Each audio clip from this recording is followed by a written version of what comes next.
applications. More than 8 million. Yeah.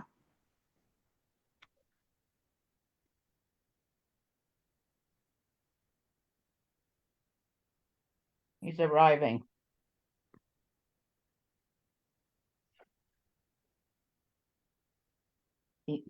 It hasn't been sent yet. No. I mean, it's just right. Hasn't been accepted. Okay. I believe that we are on now. So let me just share this, give you my little blurb. Welcome, everyone. My name is Karen Lee. I'm the CPA administrator here for the Springfield Community Preservation Committee. Today is April Fool's Day, so hello on that.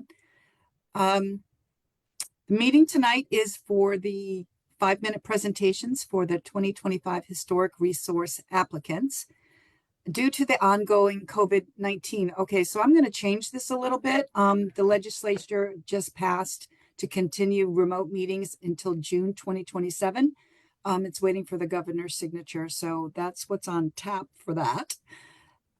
The meetings are recorded live on Facebook, right on our Facebook page, Community Preservation Committee. If you need to send us an email or if you have a comment on the video or any of the applications, please send an email to cpc@springfieldcityhall.com, or you can give us a call, 413-530-1268. And I'm going to turn the meeting over to Bob McCarroll, our chair, who will introduce the committee and review the next process. So thank you, everyone, for being here. Thank you, Karen. Well, welcome, everyone. Here we are in the 2025 funding cycle. You are the last of 3 groups of applicants. As I've said before, we've got good news and bad news. The good news is CPA revenues are running ahead of what we projected when the budget was made a year ago. Both the local tax levy and the state distribution is better than what we thought. So we will have somewhere in the vicinity of $3 million that we can recommend to City Council. The bad news is that this is the most, let's call it, popular year we've ever had for applications. We've had the most, and the requests total more than $8 million. So $3 million to recommend, $8 million that people want. Obviously, we're not able to fund everybody, but it's still better odds than the lottery. So tonight we have with us committee members Juanita Martinez representing the Conservation Commission, Gloria DiFilippo representing the Planning Board, Judith Kroll representing the Historical Commission, Clinton Harris representing the Park Department, Rhonda Sherrill, one of the neighborhood representatives, Steve Bosworth, another of the neighborhood representatives. I'm Bob McCarroll. I represent the Springfield Preservation Trust, and we may have 1 or 2 more committee members logging in. So tonight, the applicants will have 5 minutes to make a summary presentation of their application. It will be timed. Gloria will give you a warning at the 2-minute mark, and then she will tell you when your time is up. Please finish your sentence and do not go on. There will be then an opportunity for questions from the committee. There may be no questions. There may be 20 questions. That does not count as the 5 minutes. The process that we're now in is at our next meeting on April the 15th, the committee begins its own internal deliberations on recommendations, and we will begin voting on recommendations to the City Council on May 6th, continuing on May 20th, and hopefully wrapping up on June 3rd, and then sending the recommendations to the City Council. We recommend, it is up to the City Council as the legislative body to approve. And once it's sent to them, it's at their timetable. We would hope they take action before they go on their abbreviated summer schedule, but we have no prediction of that. Once City Council does vote on what recommendations it approves, we then work with the law department to draw up a contract with you. And then, and only then, can you start CPA assisted work. You can't start it before then. So with that being said, we will start the presentations. Since I am the representative of the Springfield Preservation Trust, and one of the applicants this year is from the Springfield Preservation Trust, I will be recusing myself from this discussion and from any votes. And Juanita Martinez will chair this portion of the meeting. So Juanita, take it away. Okay. So, Excuse me, Juanita, if I just sure. can ask who KH is? If we could. This is Kira Holmes. I'm going to be representing Springfield Commonwealth Academy. I just didn't change my name. Sorry about that. I'll do it. Thank you, Kira. I'm sorry, Juanita, please. Go Oh, no, ahead. that's okay. So the first one is for the stabilization of 7-9 Stockbridge Street. Is somebody here to Yeah. speak? Okay. Hello, this is Erica Swallow. Okay, so take it away, Erica. You have 5 minutes. Okay, thank you. Can you see my screen? Yes. Yes. Okay, great. I'm Trust President Erica Swallow, presenting on 7-9 Stockbridge Street. Some quick history. The building was built in 1845 for Elam Stockbridge, the commercial developer of Stockbridge Street. It's the third oldest building in downtown Springfield, with only 2 others being older, Old First Church and the Byers Block, both on Court Square. And this is quite in line with its longest use as well so far, which is as Gunther and Handel's Deli for 60 years until 1972. In the late 1970s, the building was renovated by architect Peter Zorzi. It has a preservation restriction, and the building was added to the National and State Registers in 1983. And the trust acquired the building in April 2023. It's important to discuss the impact of this building in terms of its location, right in the heart of downtown. It's right outside the MGM Springfield Main Street entrance, near the Mass Mutual Center and Court Square, and it's also adjacent to a major redevelopment downtown with the Colonial Block, 11 to 21 Stockbridge Street, and the Clock Tower Building, all being redeveloped by McCaffrey interests out of Chicago. So much energy is hitting Stockbridge Street, and this building, as you can see, is right in the middle of it. Now, our building has 3 floors. The first floor will house the trust office, which, as you can see, the space has a very open layout, which makes it perfect for downtown tour stops, lectures, history and photo exhibits, and all kinds of community programs. It will also include our library of Springfield architectural and historic preservation resources for public access, and it will be ADA accessible. Here is the current state of the first floor. There is a historic tin ceiling and existing office space, but lots of water and mold damage. On the second and third floors, we will have apartments, 2 total, 1 on each floor, 2 bedroom, 1 bathroom units with a kitchen, dining, an open concept living space, and lots of closet space. The second floor is currently an office and is in relatively good shape, except for a front room, which is being massively affected by roof water intrusion. Similar is the third floor unit we're planning. Downtown housing is crucial, especially in a housing crisis, which we're in. And the third floor is already a residential unit with a loft. You can also see the defunct elevator here. We're very grateful to have received a CPA grant in the amount of $150,920 in the 2023 round. And that is in active use for exterior rehab of the roof and masonry. We're very happy to report that roofing and masonry contractors have been selected and work will finally begin this month. However, unfortunately, when we began our work in 2023, we were immediately confronted with unexpected structural issues. We were first alerted by a mason who suggested before masonry work begin that a structural study be conducted. We consulted with architect Steve Jablonski, who's on the call. 2 minutes. Thank you. Not piece, but piece 2. He referred us to engineering firm O'Reilly, Talbot, and Okun, both of whom helped us over the next 18 months determine the issue and solution. So 2 tests were necessary. The first was a soil boring test, which helped us understand the composition of the soil. This is a rig taking a soil core sample, and on the right is the sample. And the second test was a crack monitoring test, which entailed engineers placing crack gauges in masonry cracks around the building and tracking movement over time. On the right here, you can see an example of where one of the gauges is installed with the red tape. And in front of that gauge, you can also see a test pit where an interior soil boring was taken. So we have structural issues, and our solutions, the solutions for those urgent issues are installation of new support columns from the basement to the roof, redistribution of weight through new beams and bearing points, and leveling of floors to restore safe occupancy. This photo is on the 3rd floor, which is sloped at a 5% grade.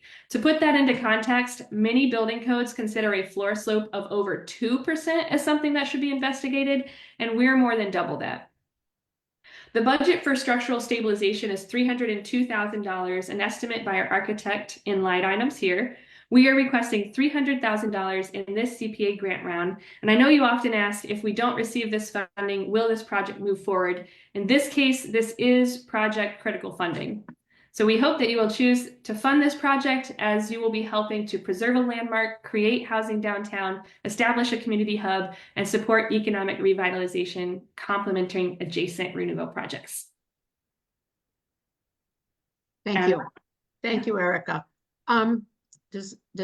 Okay, good. Does anybody have any questions?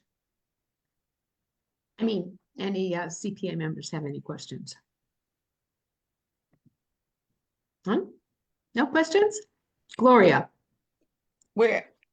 Erica, where will the other 2,000 come from?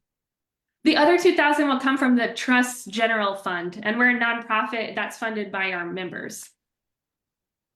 Okay. Great question. We're good for the money, I can say. So I'm just kind of reviewing with you. I don't know that they're really questions, but after you read everything kind of goes together. The first floor is where you have your offices. The second floor and the 3rd floor, you're going to have residential apartments. Yes. At this point, nothing is habitable. Correct. Okay.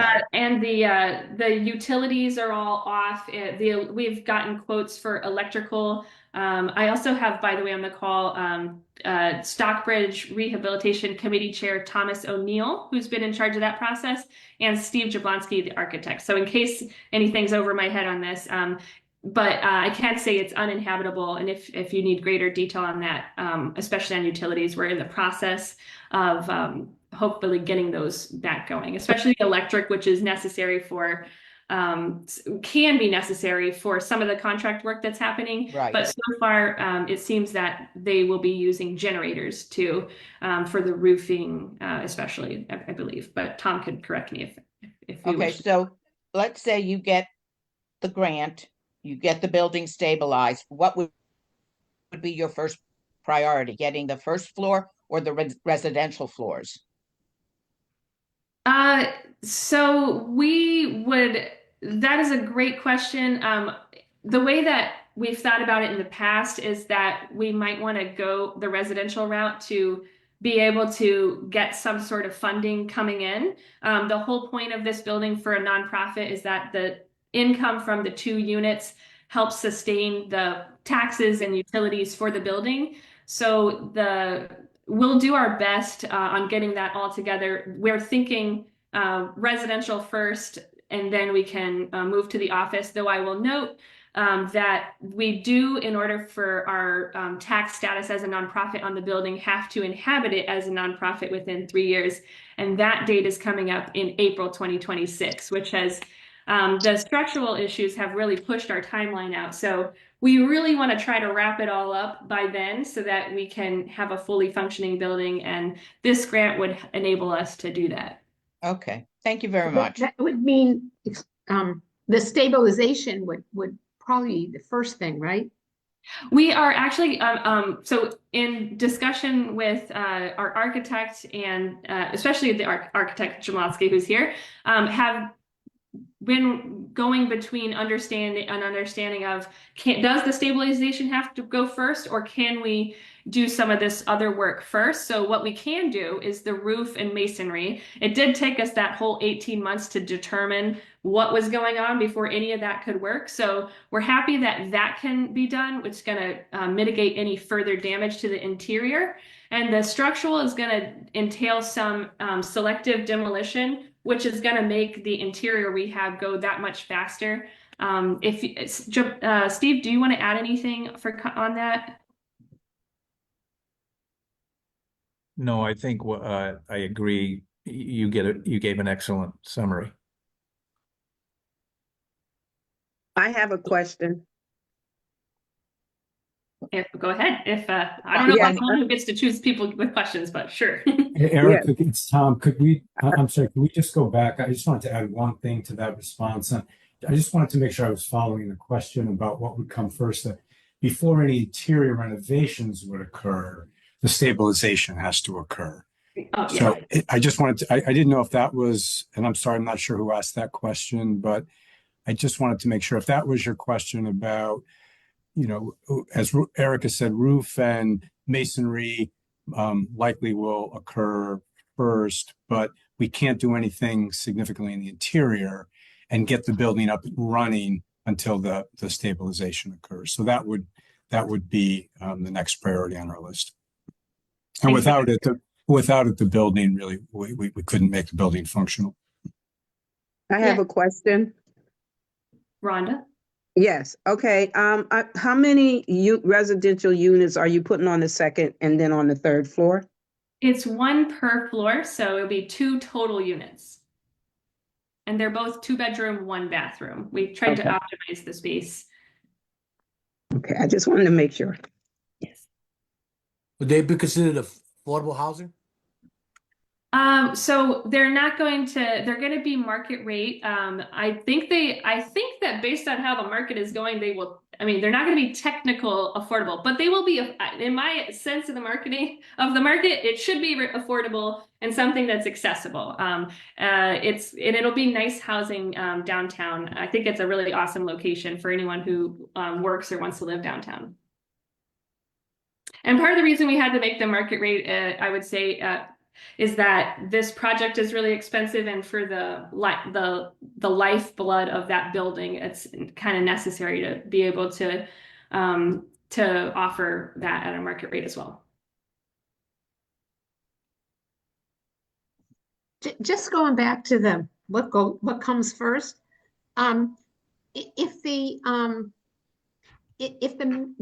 If it's not stabilized, and then if they did the masonry first, once they stabilized it, wouldn't that make the masonry not work? I mean, I know you're about to do the masonry now, but wouldn't that?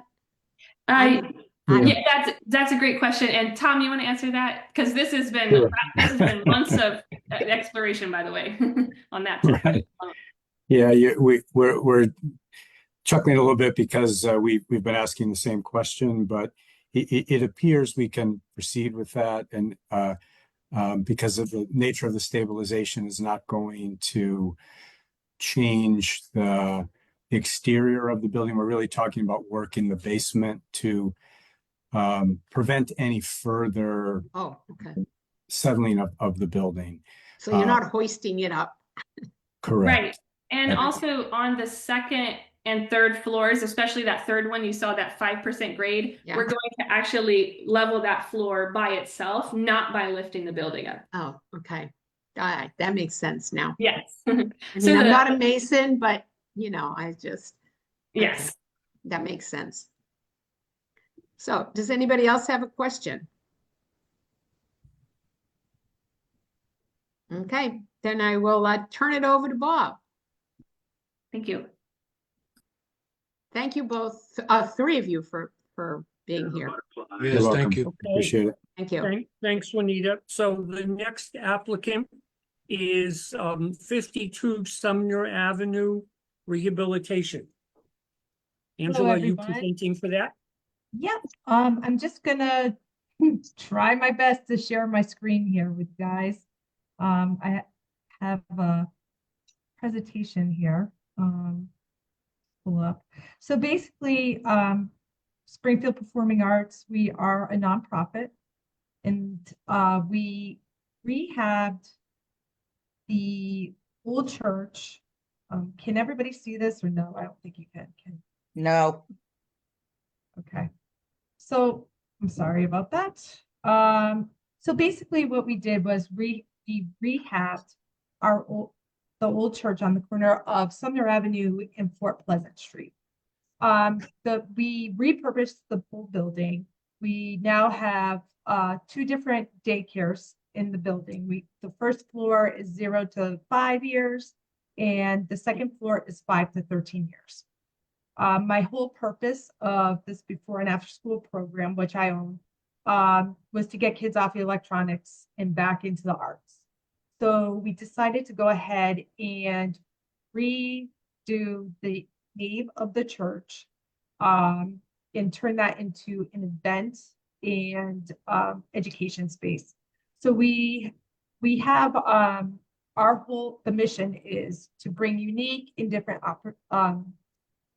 performances back to Springfield and allowing kids in our community back and getting them back into the arts. So we now have started a community theater as well. So within this space, all of our windows are pretty much being held up by masking tape right now, for the most part. A lot of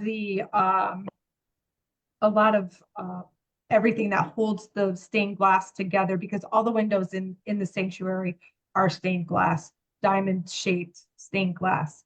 And everything that sort of holds them together has disintegrated. They haven't been maintained throughout the years.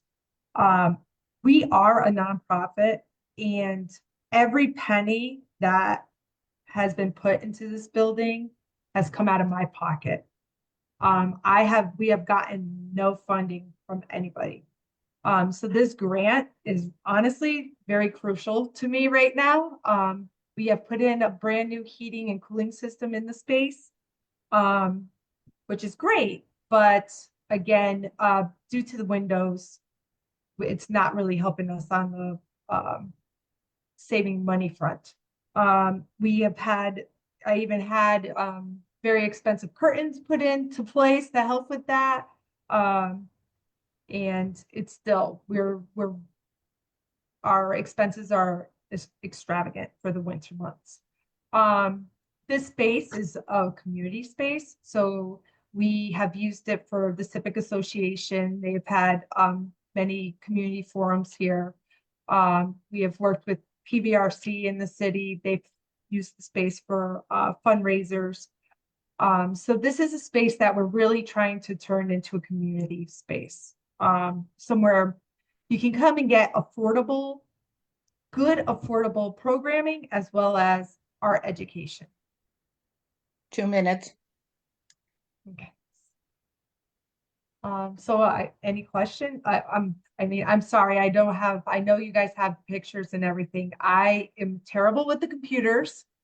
Again, that's probably why I'm more focused on the arts, but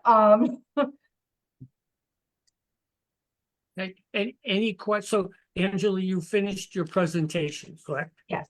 Yep. All right. So any questions from committee? Steve Bosworth, I see your hand up. Yeah, Angela, what percentage of the windows of the entire building are you looking at fixing here? I'm trying to get it. As of right now, this grant is only for the sanctuary, what I had applied for. The sanctuary building, those windows are probably the worst out of the whole building. This building is about 33,000 square feet. And the sanctuary is, you can see through the windows. And that's a follow-up question. These are all, don't look like there's any religious emblems or anything on these windows, right? They're all very generic. Yeah, they're all generic. They're diamond shaped. Yeah.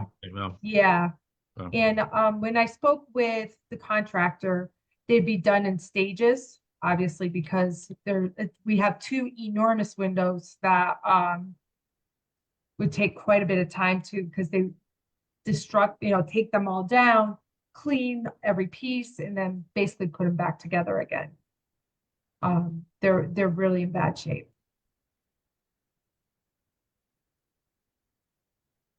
Thank you. You're welcome. Juanita, you have a question? Yeah, because as Bob mentioned, we have a limited amount of money and a lot of wonderful projects. If we did some of the windows, would that be acceptable? If all Absolutely. the windows couldn't be done? Yeah, absolutely. So when the contractor came out, we sort of went through each window and identified the worst ones. Because it's a big project. And I was trying to get funding on my own to be able to do that. And it's been hard just keeping up with sponsorships and things to keep things going here. And with the state of that we're in financially with what's going on in the world, there's not a ton of money going around. So I went back to them and we sort of made a to-do list of which ones definitely need to be. I mean, there's some that you really, I mean, he basically secured them with tape for us to keep them in place. We wouldn't lose pieces of the window. So I'm really trying to figure out a way to maintain them all, make sure that we keep the look of the building because they're beautiful. Thank you. Angela, did I hear you say that you're a certified daycare? Yes. Two daycares in there? Yeah, 2 daycares. So we have the first floor is 0 to 5, and then my program is 5 to 13. And So those this are building This has is been in the repurposed. This is in the former parish hall. Yes, so the daycares are in the parish hall. The front part of the building is the nonprofit, the Springfield Performing Arts Ventures. And that is the home, that's where this is going on right now. So are your daycare students in the performing arts with you or They are. yes, Yep. yes, I need yes, them off of the electronics. yes, that's what I wanted to hear. Okay, all right, very good. Thank you. That's sort of how Springfield Performing Arts started. My whole purpose of this after school program, the kids get guitar, piano lessons, dancing, art classes. And then it was sort of like an easy extension into that performing arts. Outstanding, very good. Thank you. Gloria, did you have a question? No, it was answered. Oh, okay. Angela, I have a question because in the Sure. budget that's in the application, Mhm. you have $39,500 for work that is the second floor of the parish hall. So that's because I thought you initially said this entire application was for the windows in the former sanctuary of the church. It is. So there is some windows that he identified upstairs that needed, so those would be that he included everything in that initial estimate that he provided for me. He checked every window. I am right now looking to just primarily concentrate on the nave of the church. Okay. And your request is 222,255. What was that?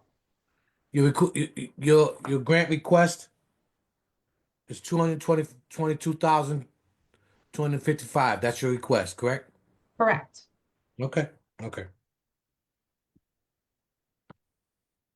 Okay, any other questions from committee members? All right, well, thank you, Angela. And Thank before we you. move on, I would mention that Housing Authority Representative Willie Thomas has now joined us. So the next presentation is regarding Daniel's New Bethel Restoration Project. Who's going to be presenting for them?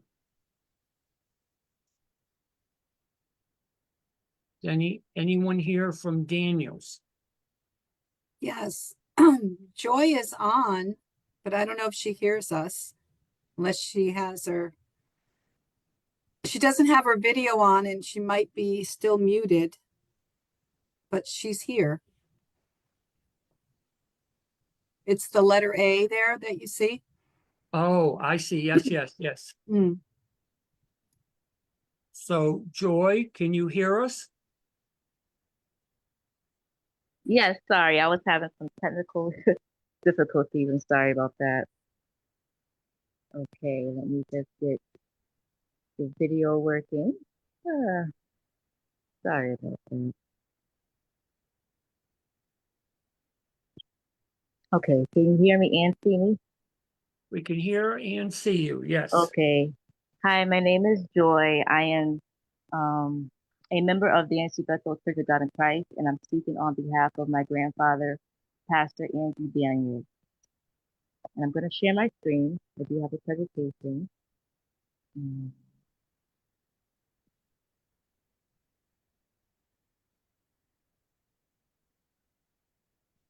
Just let me know if you see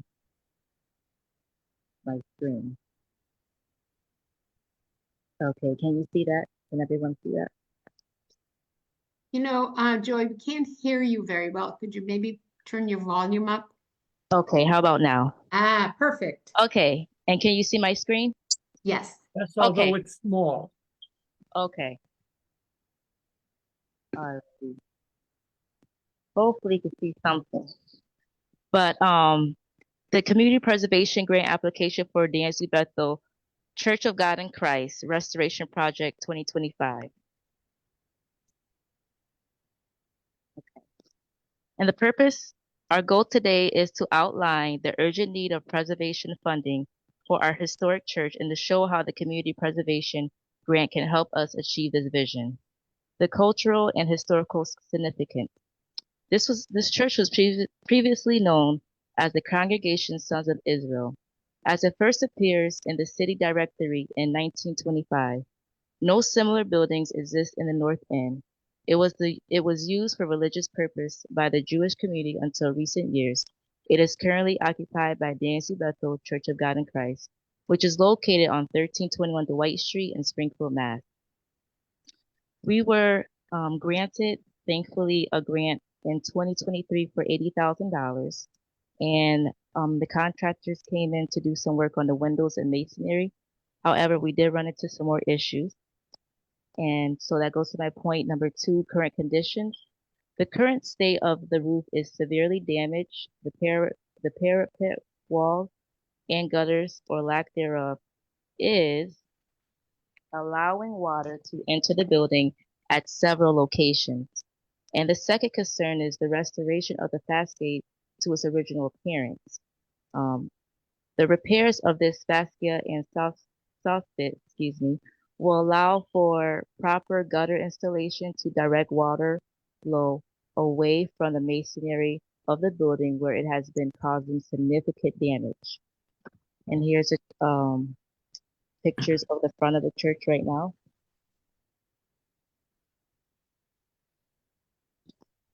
And this is a picture of the back of the church, an older picture in the 1920s. And these pictures were taken by our contractor. And so this is the right side of the building from front to bottom, or bottom, the side.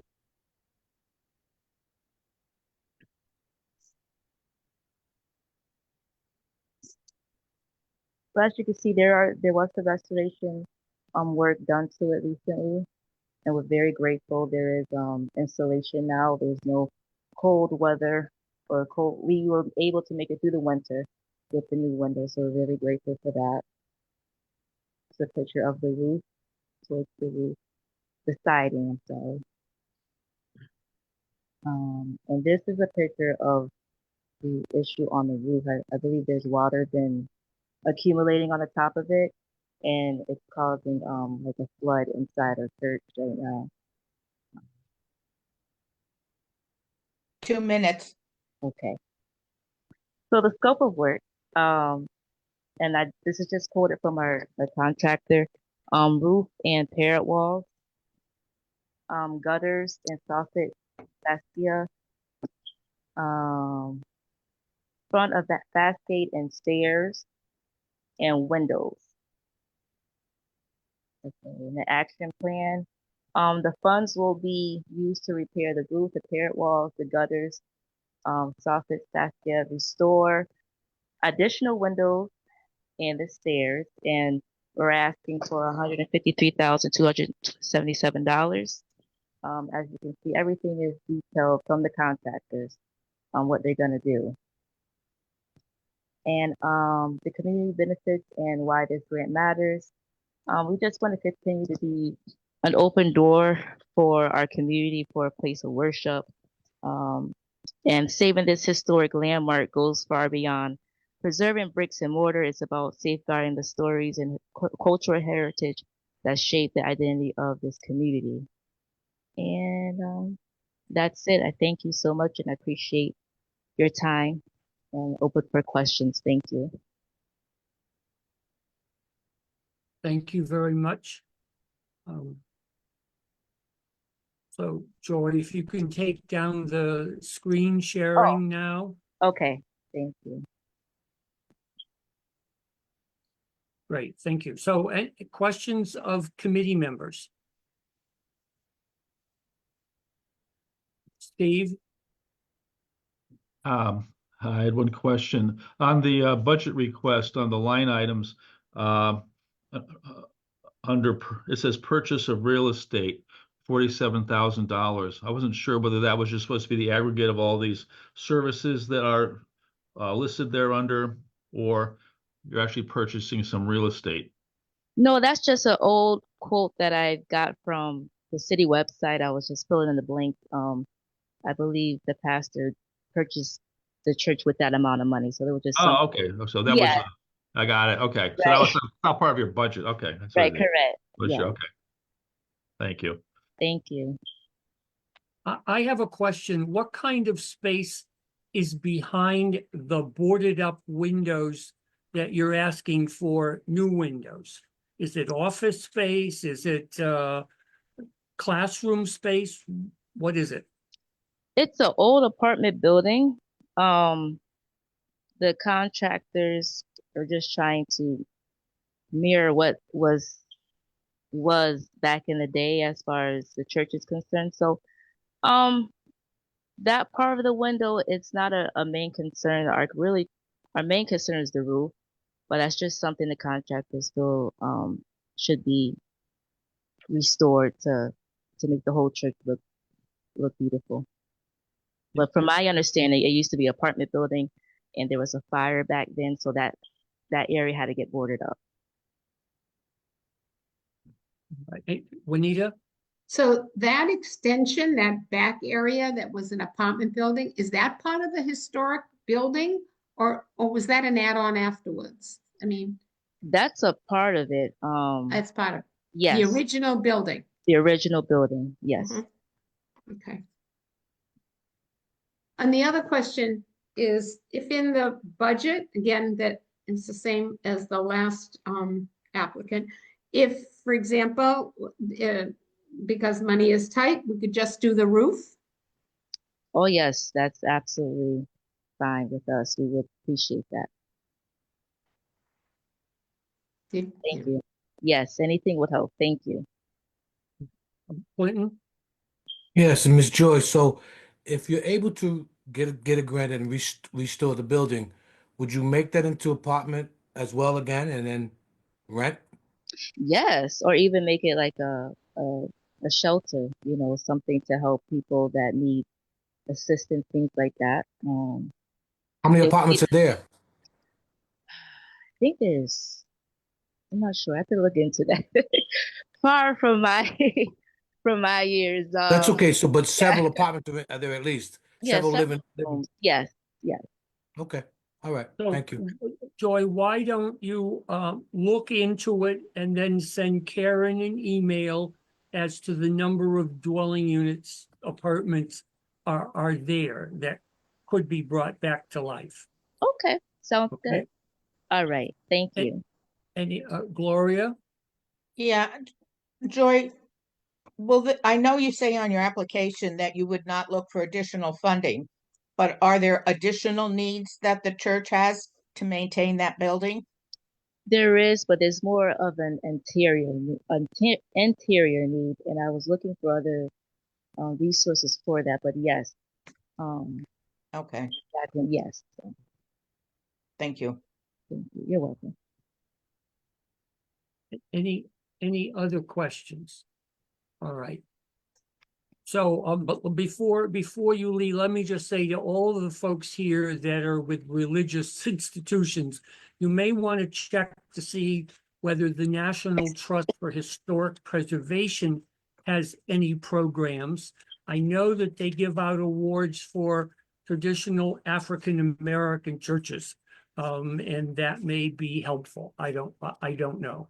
But just a heads up to everyone. Moving on then with the next presentation. Thank you, and Joy. Thank you. Thank you so much. It is the Immaculate Conception Church, and there are two applications. One is to replace regular windows, and the other is to restore the stained glass windows. So I've seen the fathers here. Father, why don't you do the two presentations at the same time, and you can take up to 10 minutes Okay, thank you so since much. it's the same applicant. Okay. The first one for the stained glass windows, we applied last year, but of course was a lot of applicants and we didn't get anything. However, in 2023, we received the grant from you for $45,000 for painting exterior of the church, which looks beautiful, is completed by now. Whenever you drive by, you can see it, that colors are kept as historical commission asked to, and truly it looks like a new place. But stained glass windows is a bigger project. Is in application, it's for $300,000. However, we are very aware of difference between religious and non-religious. That means religious, we are in the process or doing fundraisers and to do them by ourselves. And non-religious, we're asking for help to pay for them. When I gave it in the package, one of the quotes from one studio Pizzolo Arts glass, he divided in three phases. Phase 1, 2, and 3. Phase 1 is 2 windows religious and 2 non-religious. Phase 2 is basically 10 windows that are non-religious and they are more important to do. And phase 3 is 4 windows religious. It means at this point that I heard from 2 other people presenting, crucial one to be done are non-religious windows in the phase 2, especially those located in the choir, that is the front of the church when you drive by Parker Street. The church is historical, 121 years old as we speak this year. And that's basically, my choir members will tell me, Father, well, we need to do that sooner before we're going to be blown out of the choir, because they can exactly, it's very cold there and you can see wind blowing through. And that is basically for stained glass windows based on that quote. But purposely, we divided in 3 phases that we can take time with that. Regular windows, which is the second application for that, they're downstairs in the basement of the church. And when we did the painting of the church, I was asked why we didn't do the windows. And at that point, we didn't think about it. But we cannot open them. There is a lot of stain on them as well. And 2 weeks ago, I was there for one of the, some kind of function between the churches, Indian Orchard in Ludlow. I could see wind blowing through those windows to the point that the curtains were flying there. And I said, well, that's bad. Last year, we put the new baseboard radiators downstairs, but its energy is not energy efficient anymore because we need to replace them. And over there, we have 35 windows in the church basement and the side of the church to be replaced as well. Of course, they have to be the same color, the same material, and I already went in the front of Historical Commission to present them with the quote from Lumber 84 from West Springfield and MG Contractors to install them. That's basically on that one. We're asking for $50,000 and project is 61. Stained glass windows, whole project is 300,000, but we're asking for 150. However, any amount granted to that, especially for phase 2, we'll be very thankful and grateful for. Thank you. Thank you, Father. So any questions from committee members? Juanita? Yeah, so if you said the stained glass windows, the full budget would be 300,000. All of them. Religious. And Mhm. but is that including the stained glass and the window replacements? No. Or just this? Oh, I see. And those are the religious ones. Religious, it's like for 150 and non-religious for 150. Oh, okay. Thank you. Thank you. That answered my question for something else. Thank you. Okay, and any other questions from committee members? Not seeing any up. Thank you so much, Father. And before we move on, I recognize that Yolanda Consul, another neighborhood representative on the committee, has joined us. So the next Thank you, Father. presentation is from Parent Villages Nonprofit regarding 32 Hamden Street. How are you? My name is Latonia Monroe Naylor, and I am trying to figure out where the share button is so I can share our presentation. Here we are. Can you see my screen? Yes. Yes. Okay, just 1 second. Because it is not looking the way I want it to look. Okay. Can you see a full screen now? Yes. Okay, wonderful. So Parent Villages is our organization, and we recently purchased 32 Hamden Street, which is a historical building and a historical registry. We transform lives 2 generations at a time. I just wanted to give you a little bit of a window into who we are so that you understand why this project is so important. This is a picture from one of our family events that we had this past summer. We had nearly 115 people that gathered together, all backgrounds. Here's another event that we've had in the recent past as we do our Village Builders work. Our mission is to provide education through 2 generational programs dedicated to nurturing families who have been impacted by violence and trauma. And so we continue to do this work because it does take a village. And as I said, we transform lives 2 generations at a time. Here's a look at our board members. We have some phenomenal individuals from the community and beyond who love this work, who do this work, who lead this work. Among the different events that we do in programming is our Education Matters Brunch, where we provide scholarships to students, raise money for our programming so that we're able to support folks. And as you see, we get to honor some phenomenal people in the community as well. We also do survivor assistance supports programs, and I won't dive into the details because of the sake of time, but I want you to see who our village is and what our programs look like in operation. We provide adult village builder programming, parent advocacy fellowships, and we also have our youth village builders programs where we just do a lot of things to support our students, whether it's taking them to the State House, to Boston, or doing other things around education and supports, as well as our community and partner events, again, where we're gathering people together. On average, we get over 600 people together every year to engage in our work and in our programming.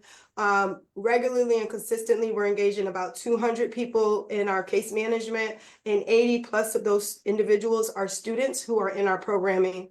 We've been acknowledged and recognized by our state senate as well as our city council for the work that we do and continue to do in this community for now almost 7 years. So what brings us here today is the project around restoration and repairing 32 Hamden Street, a beautiful historic building, downtown Springfield, that we love. We've been a part of this building for the last 2 years prior to buying it, and we want to continue to see this building grow. However, it's deteriorated.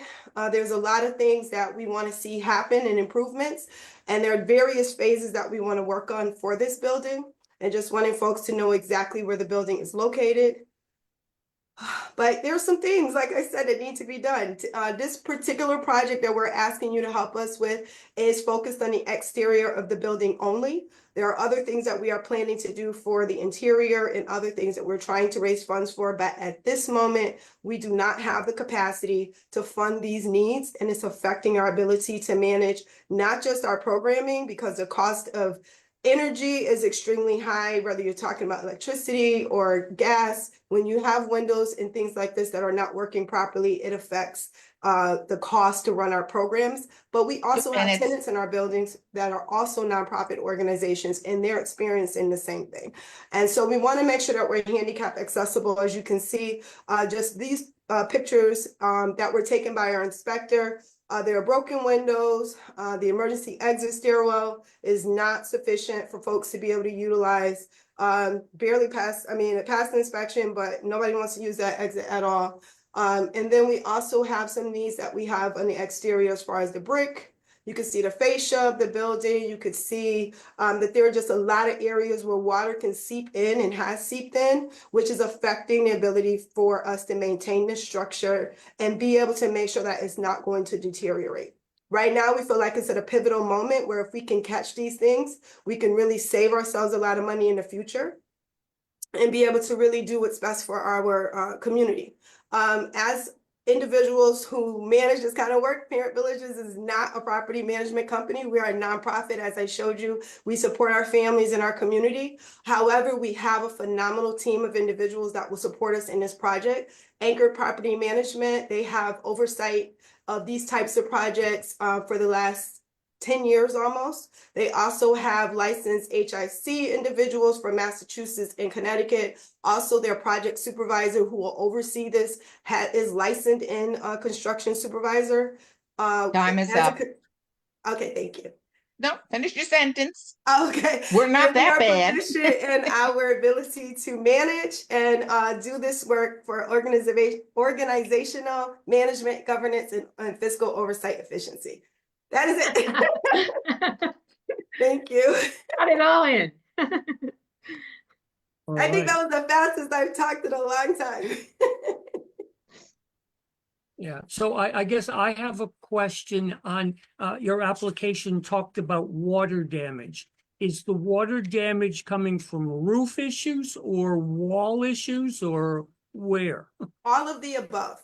So you all saw a little bit more extensively than I was able to show in the presentation, the photos from the inspection report. And so there are issues with the roof. The roof, there's some areas in the membrane of the roof that are damaged and definitely provides an opportunity for water to seep in. We also have brick and things of that nature that allow for water to creep into the building, which causes issues, which is not healthy for the structure. Any other questions from committee members? Gloria? Yes, I know you on your application, you said that you would not be requesting any other funding, but are there other needs that you may come back to us? So for this particular project, our hope is that once we get it fixed, we can move on to something else. There are issues like, for example, the elevator, we just had to spend a good amount of money to get that up and running, get it passing inspection and all of that. So we're happy about that.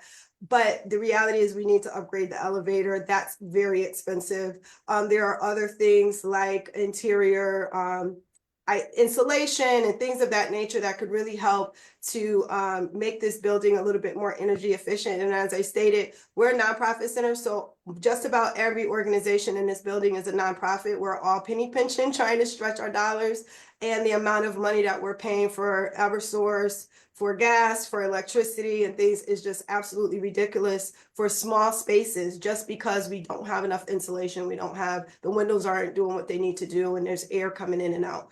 So, so I find this not only to be a structural issue, but also something that is really affecting the ability for folks who are in this building, nonprofit organizations, to be able to maximize the work that they do. And in a time where we're all losing funding because of the things that are happening at the administration level. Yes, sadly. Unbelievable. Any Yeah. other? Oh, Okay. so Steve, Yeah, quick question. Is this building, it's all a commercial, or originally a commercial office building? There's no residential at all? There's in no this? residential here. They're all businesses here. There are, I think there's one that's grandfathered in still, that's the LLC. But the rest of them are nonprofit organizations. And from this point on, any entity that comes in and rents with us will be a nonprofit organization. Okay, all right, thank you. You're welcome. Juanita? Yeah, so just to make sure I understand, you own the whole building Yes, ma'am. and you rent out to other organizations. Yes, we do. Okay. Yes. And we And do those so organizations- and we do so at a discounted rate. I want to stress that's why it's a nonprofit center. We do not charge what probably other commercial spaces charge, just because we're all trying to figure it out. We're all mission driven, and we'll be able to take advantage of tax discounts and things like that because we don't have to pay real estate taxes soon. So once we're able to do that, it'll benefit everyone in the building that we can all be nonprofits. But those other organizations aren't part of your village. They are all, yes, we partner with them. We all share Okay. resources. So we are all part of the village, even though they're not our nonprofit. We all share resources and people and families and stuff like that. Okay. All right. Thank you. You're welcome. Quentin, did you have a question? Yes, thank you, Bob. So Ms. Naylor, that elevator makes you handicap accessible? So that for the interior part, it does. So we have a railing on the outside, and I didn't get a chance to show that to you, that is damaged. And so people will use that to come up the inside of the building. And then there's another ramp on the inside, so people are able to get in and then take the elevator. But for example, because of the age of the building, our elevator was down for 2 weeks because there were inspection issues and other things like that that we had to go through. And of course, people that are supposed to get up to the 34th floor are not able to get to their services because of that, or to their job. But that ramp in of itself is a danger because of the dig and the cement and everything that is pulled up there, and we need to fix that. I hope Thank that you. answered your question. Yes. Any other questions from committee members? So I Yeah. guess I have a question. okay. Hi, Latonya, how you doing? Hi, Yolanda. If I hear that you said that you weren't going to come back for this, refunding, but if you don't receive all of this funding, what setback will this have for your building if you wasn't awarded the amount that is on paper right now? That's a good question. So I want to clarify. I will not be coming back for this particular project if we're funded, because we've done such a good job of making sure that we looked at all the issues and what's required, that I firmly believe that the amount we're asking for will take care of what is needed. However, there are other phases of restoration that we would like to make to this building to upgrade it, to make it more energy efficient. So at some point in the future, when we're ready to go there, we will come back again. But not for this project. If we don't get the funding, then we are really in a pickle, because we don't have, we raise money for programs, and a lot of the money that we're raising right now, especially as I mentioned with federal funding cuts, is going straight to programming to support the 600 individuals that we help a year. We don't have the $100,000 to put towards the exterior of the building. However, the reality is that it's eating a lot of our dollars. because the windows need to be fixed and all these other things. It's not we can't do a patch job and just fix one thing here and one thing there. We just don't have the funds for that. So if we don't get this, it's going to absolutely affect our ability to get more tenants into the building, because as I said, it's costing the tenants here more than what they should be spending. So it affects that, but then it also affects our ability to support our families, because we're taking dollars that should be going to them and we're putting it into other areas, just to make sure that the building stays here. So to piggyback on Yolanda's question, given that you heard that funding is very tight this year, if you only got partial funding, what would that be for? What's your priority thing to address? So if we got partial funding, the fascia is the biggest thing. The fascia, the stairs, and the roof. And so those are the things that right now I would say on a scale of 1 to 10, if we had to categorize, those are the top 10 like needs. I would put those very high, and then we could start to move down the list and pick apart other things that could wait or be put into a later project. Thank you. Oh, Juanita, did you have another question? Yeah, well, I'm just piggybacking on you. So the roof, it was 45,000. Yes. And the windows that you say are a problem with the drafts, the windows in sill restoration is 9,000. So that's 54,000.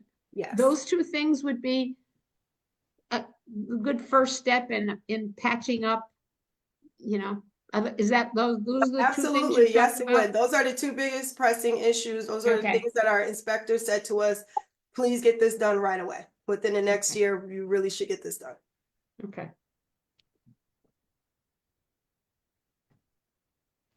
Thank you. Thank you. Any other questions?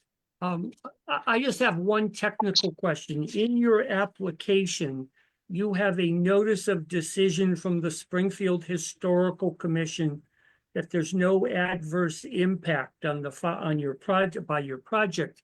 That's usually given when there's some sort of government money, federal money, state money, city money involved.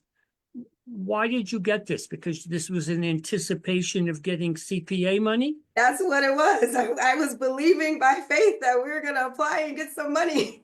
Oh, all right. Yeah, but that wouldn't, so. That was the goal, Bob. The goal was that we were told that we should apply for it. So I did. That's why I did it, to be frank. I'm new to this process. So that's why we did it. And then we just added that just so that you would know that we were making the efforts to do whatever needed to be done. Okay. Yeah, and for those who are still here for the historic project, just be aware, once again, that the state law requires that anything we fund that's a historic resource, the work needs to meet the Secretary of the Interior standards. That's a federal standard. And we have a preservation consultant under contract who reviews all of the work. So even if the local historical commission says, we don't care, the preservation consultant may care, and therefore we would be working to make sure whatever we're funding meets those secretary standards. Great. Well, thank you very much. So unless there are other questions from committee members? No, I just want to make a quick statement. I want to say thank you, Latonia, for that building. It does for Springfield everything that Springfield needs. We, as Springfield, have seen our youth fall, families falling over and over again, missing children, runaways. Thank you for your building. Thank you for your support, and continually come to us, even if we could only give $1, continually come to us no matter what, to make sure that that building continues to go, because we need 100 more of those buildings. It takes a village to raise one child, and right now we need the whole United States at this point. So thank you. Thank you.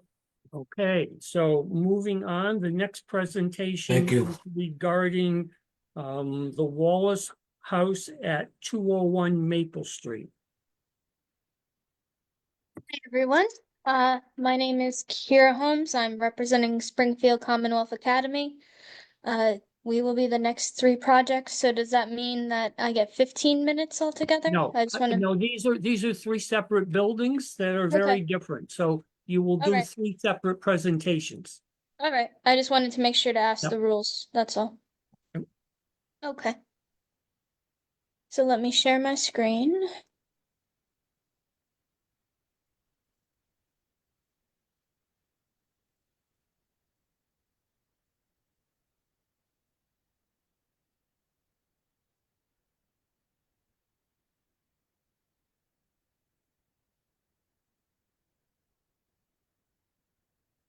One more moment and I'll have it set for you guys.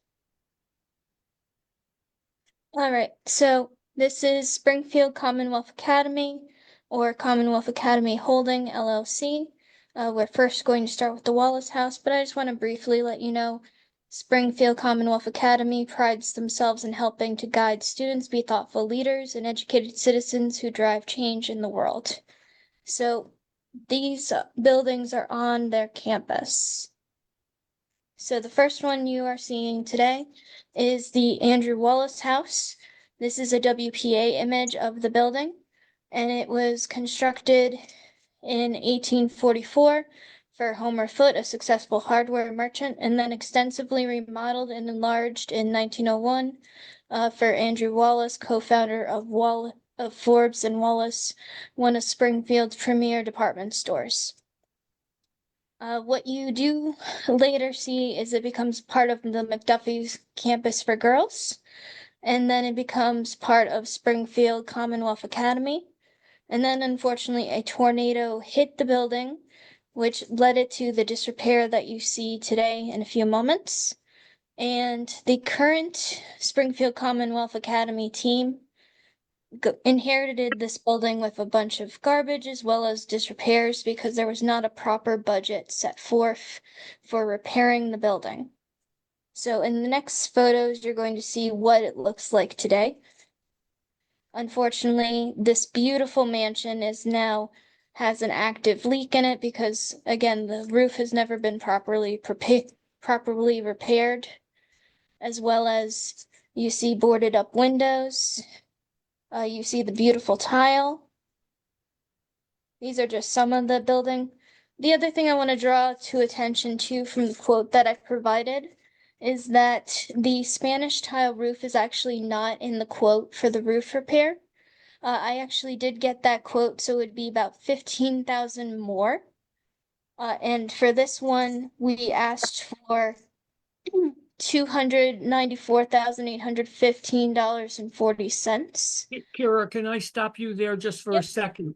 Yep. There is something appearing, at least on my screen, a big gray vertical box that is standing over where the budget I see the same thing. figures are. I Mhm. cannot read the budget figures because there's a big vertical gray thing hiding them. Yeah. I'm not sure why, because I don't see it on my screen. I apologize, everybody. Yeah, it almost looks like someone redacted it. Okay. So I don't know if you guys can see it from this screen any better, or if it still Well, looks like the same thing. Well, more of the figure is starting to emerge. I can see 105 comma when it comes to the windows. Okay, let's see if I just make this a little different and move There you it. go. Yeah, it's not easy to read now, but at least we can see them. But they're also in the application. Okay, that's much Yep. better. Thank you. Yeah. Yes, Oh, it's just because of yeah. full screen that it did that, I guess. Sorry, Oh. everybody. I didn't notice that when I was doing run-throughs. Okay. Excuse me. So So- now continue. Yep. So I did look into the tile. It's going to be 15,000 more on the roof quote. And I know because right now money is tight because of so many applications. So for this one, we would definitely highlight the roof repair and the skylights and try to wait on the windows then. If we had to take a partial amount for the funding. On all the projects that you're going to see, it's going to be roof repair is going to be the emphasis because the roofs are unfortunately in big disrepair. Also following with Community Preservation Committee for what you're looking for this building. It is currently deteriorated. If we do not receive any funds, unfortunately, we are not going to be able to move forward with this building. It is a landmark. It is built before 1850, and currently the structure is vacant. As far as I know, we haven't had any people get into the building recently, but I know that people walk around essentially the campus and try to get into buildings, but we haven't had any active people in buildings that I know of as of right now. But it is still a concern that that could happen just because these buildings have been in disrepair for so long. So the other thing I want to emphasize is, again, this is in a historic neighborhood. It is a beautiful building, and we would love to see it become part of the community again. This would be, once all rehabilitation projects are done on this building, it would be to make it essentially not only for the campus, but potentially rented out also for the community. But that would Time be is a up. long-term project. Yep. Okay. So Kira, if you could take down the shared screen and we'll go into questions. One moment. There we go. Okay, questions from committee members? So, Juanita? I have a question, and I'm not sure which one of the buildings that I read this, but it said that they never applied for tornado disaster funds. Yes. And why was that? So that was the previous management team of the property. That wasn't the current management team. And I couldn't tell you exactly why, other than they didn't have a plan set at that point. No, And I can tell you why. Because I okay. sat on the historical commission at the time the tornado hit. And the then owner came to the commission and told us that he was in negotiation with the insurance company, which was still for the McDuffie School, because McDuffie was technically the owner of the property the day the tornado hit. And Oh, I thought but they were the gone. insurance company first offered him what he offered McDuffie, what he was paying them for the whole campus. And they were selling the campus for $600,000. So the insurance company offered $600,000 for the entire damage of the entire campus. They then went up to $2.5 million. He told the historical commission that he estimated that it would be $11 million to fix the campus. He then went into arbitration. And later on, he told me that arbitration had a confidentiality clause.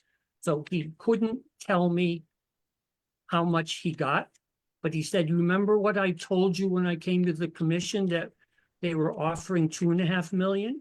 And do you remember that I said I thought it was 11 million?" And then he said, "Use your imagination." So clearly the settlement that came was somewhere less than that. But the bottom line is this: the HUD money that the city had, if you applied to them, you had to disclose what your insurance was. And he was legally bound that he couldn't disclose what his insurance settlement was. And therefore, he wasn't eligible to apply for the HUD money. But he never fixed anything with the money he got from the insurance. Well, he did. He fixed the academic buildings that he needed to get the school up and running.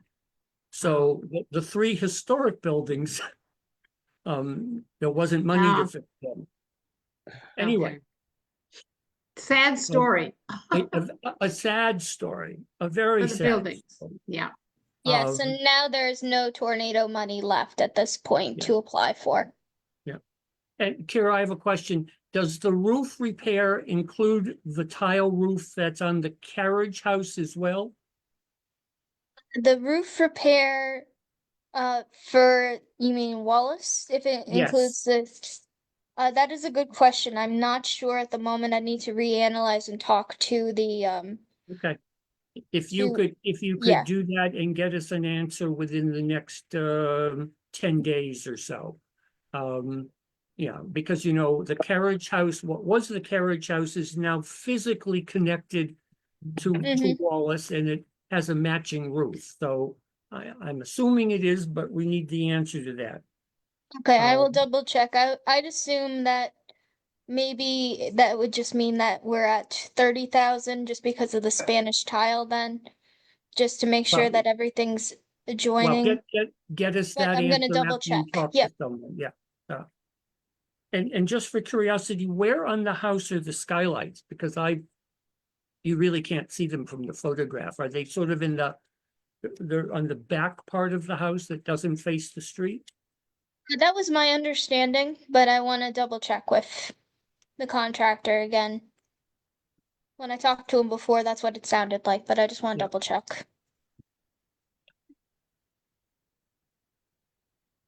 Gloria? Currently, the building is uninhabitable, is that correct? Correct. Okay. Thank you. And once inhabitable, what will be its use, Kira? What I understood was essentially to have it as a banquet hall as well as space for offices too, and potentially some classrooms, but right now the design element of that is years away at this moment. We want to get everything else taken care of. Okay, and any other questions from committee members on this? Gloria? So, yeah. I need to clarify. You, being the entity of the Commonwealth Academy, Mhm. you own all of the buildings on the property. Yes. And who is this management company? So the management company, so technically Commonwealth Academy is two different things. It's Springfield Commonwealth Academy and then and then it is the Commonwealth Academy Holding LLC. So it's two different entities, but it's actually all by the same person, which would be Angeline, who is the current management team of the whole property. So she's running the school, she's currently doing interior repairs on some of the other buildings, which are residential buildings for students. She's taking away trash, she's running the school. Wonder Okay. Woman. Yes, I hope that answers the question, Gloria. Just trying to be as complete as possible. No, that's fine. Any other questions from committee members? All right, not seeing any. So the next presentation is on the Ames House at 241 Maple Street. Yes. So let me share my screen. And when we get to the budget, I'll make sure to essentially do what I did before, so that way we can see it better.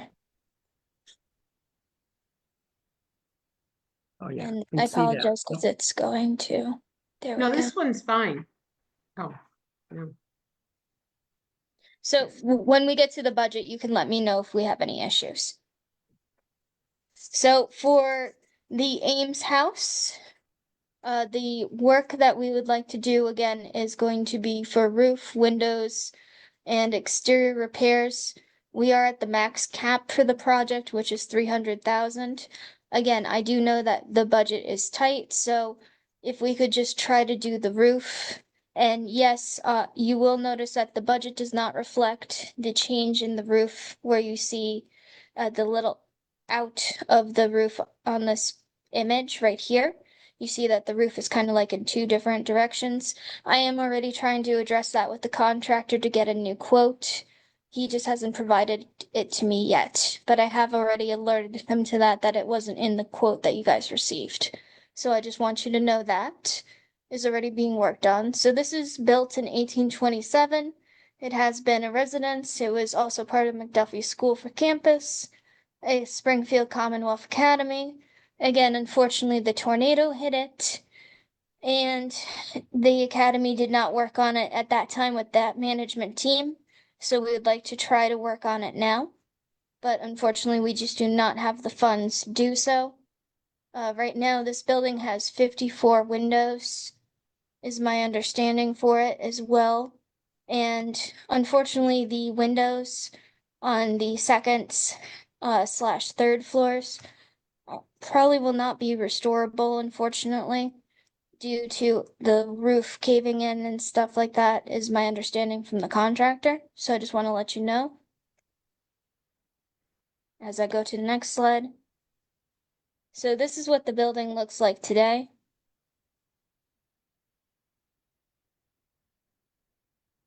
You do have an interior shot on the right-hand side. And here's some more interior. Again, currently this building is vacant as well.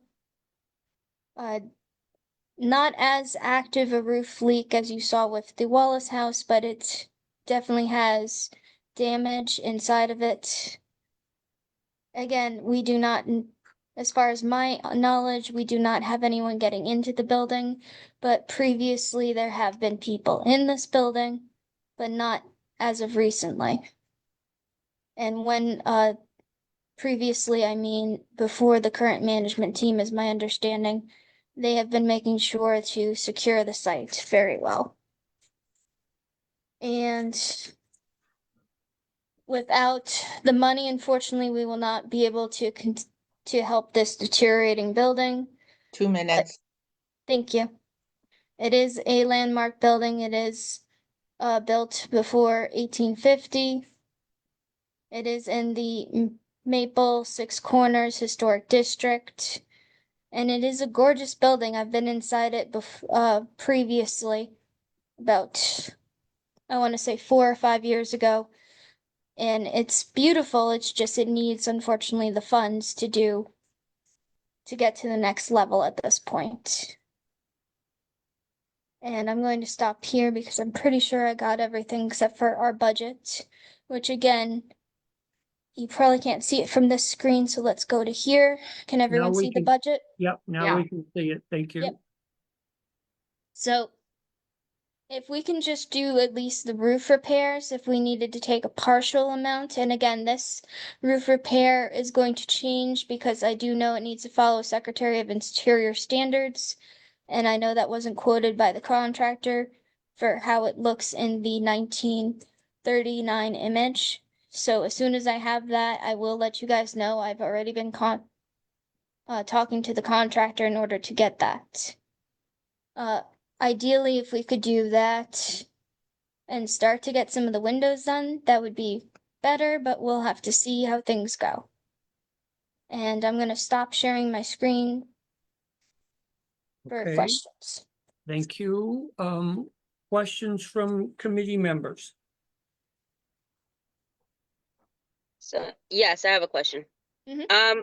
Was this property purchased for an investment property, or why was it what was the reasoning to purchase the property? And the second question is, are you doing anything else to try to raise funds to help with all these repairs? Because it looks like a lot amount, and according to one of your buildings, you might have to tear it down. That's what you're thinking? The one that was built in early 1800s or something?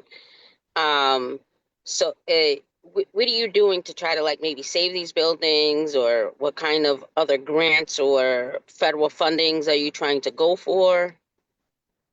This moment, essentially, I was hired on to just help do this CPA grants for these 3 properties.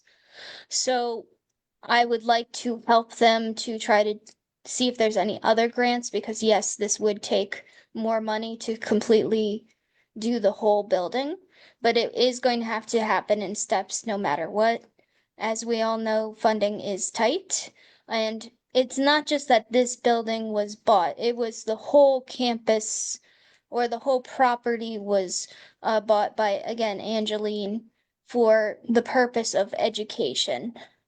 So it's not a separate parcel. This is technically all part of the same entity, the whole same campus. Clinton, you have a question?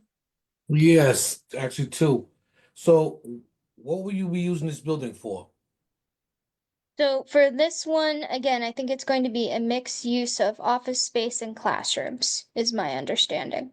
So how many Again, this students is do you have? not a project that's going to get done right away, and we Yeah. do know that. I'm sorry, I didn't mean to interrupt you. Very good. So how many students do you house there? Right now, I'm not sure the exact number of students. I know that we have a dorm for men and we have a dorm for women, but I'm not sure how many for the total attendance. Right. Could find that out. I appreciate it. Thanks. Of course. Any other questions? Gloria? So other than funding from CPA, as far as you know, the holding company has not sought other funding. As far as I know, they have at least not sought other grant funding. I know that they have done, again, interior maintenance on their main building, which is their main classrooms, which is essentially it is a more modern building. And then they've done some interior work on, again, residences for the students. And I'm not sure at the moment how they are funding that, to be honest with you. I know that she does have, I don't know if it's investors or sponsors, but she has been trying to get money together the best she can to keep everything running, as well as hiring teachers and bringing students back to the campus. So I'm kind of confused. So the owner is the management company? At this moment, yes. So what happened before is, again, there was a different entity who was technically running the campus versus actually managing it. So it was an overseas owner, is my understanding before, and then they had a separate management team who was actually running the property. Then Angeline came in about, I want to say, about a year ago at this moment. I could be mistaken on the timeline, and she has been trying to take care of these buildings and bring the campus back to operational conditions because unfortunately the previous team there was a lapse on their LLC. Okay. I mean, I wish she would have came on so we could have asked her some questions. Not any spite of you of being hired or anything. We have a lot of questions, and I felt like she could answer a lot more. Just confused. My apologies. I'm trying to do the best I can, and No, I'm no, sorry. not on you at all, sweetheart. Thank you for being here, and thank you for answering as much as you possibly can for us. It's just a lot. Yeah, it's a beautiful campus, though. I lived right there, and I lived on Ashburn. We used to go there to watch the 4th of July. It was the best place to watch them. I hope that this area does get saved for whatever. It's just I know it's going to be a lot, and it's unfortunate. Agreed, and she does want to do the best for the community, and she has been bringing students back, which is a great thing because I think it was out of operation for a while. And again, not being managed properly. I feel that she is bringing it back to a good level, but it is going to take a lot of money and funding, which I agree with you. And I apologize she couldn't be here. I think she's busy with a personal matter, but I'm not exactly certain what's going on. So I do apologize that she couldn't make it, regretfully.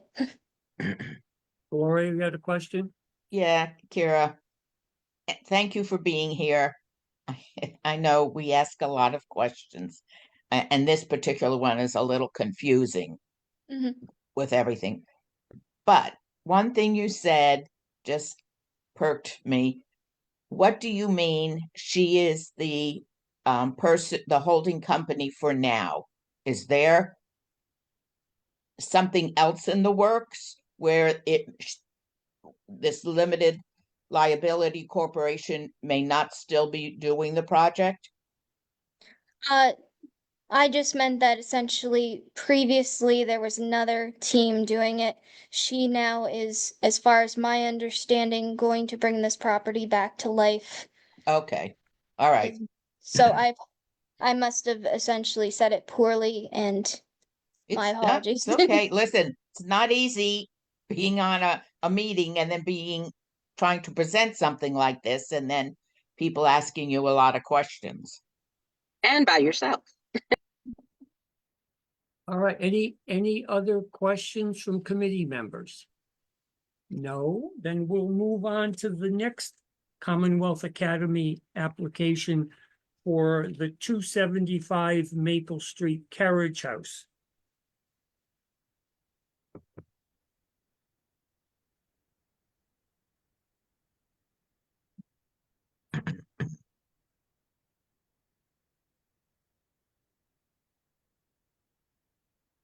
So for this one, it's a very interesting scenario because it did not have a Macris record, so I had to do a little bit of digging for its history. I approximate it was actually constructed circa 1874, but the best image we have of it is really a 1939 image of WPA, which I will show you briefly at the end of the project because I did not put it on the slide. It's again the same scenario where unfortunately it was owned by the McDuffie School for Girls. Then it became part of Springfield Commonwealth Academy at some point. I don't know if the tornado specifically hit this building or not, to be honest with you, but it has been damaged. It has graffiti on it, and the roof is in disrepair. I did include some of these photos, I think, in the application packet itself, but it really needs help. For this one, the potential use again would be classrooms more specifically, is my understanding, is the potential project. Again, this would be a goal for years down the road because it has a lot of work that needs to be done. At this moment, because again, I do understand there are so many applications, if we needed to take a partial, roofing would be the primary goal at this point. I did contact Angeline to try to follow up on this one, because I know that the roof is exposed. So I don't know if she was able to get a tarp or not, at least to try to help with that. But I have alerted her to the issue. And again, I will, so that way we can see the budget here. It is 26 windows. Again, at this point, we would only probably want to try for the roof, which would be budgeted at about 72,000 for this project. And again, without the CPA funding, it's a deteriorating building. It will not be continued on at this moment. And although it's not on Macris, it is technically a landmark building. It's actually interesting. The green, I don't know if anyone knows, or Greenleaf, but originally this was the carriage house to his property, is what I can tell from my research, as well as this one too was then redone by Kirkham, and it was beautifully done before, but Kirkham changed it to a more modern style of 1920s. And Greenleaf, I don't know if anyone knows, but he at one point was a boarder at the Massoyat House, which I found very interesting in my research, just to give you some more historic knowledge about it.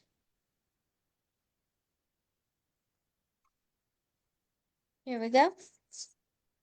And if you have any questions, I will answer them the best I can. Sorry. What is the current roofing material?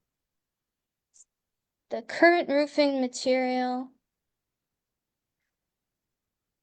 I want to say what it looked like to me was some sort of wood. is what it looked like to me, to be honest. But I'm not exactly sure what they had on it for shingles and everything like that. Well, so when you are speaking to the contractor regarding the roof for Ames House, ask him what the current roof material is for the carriage house. Okay. I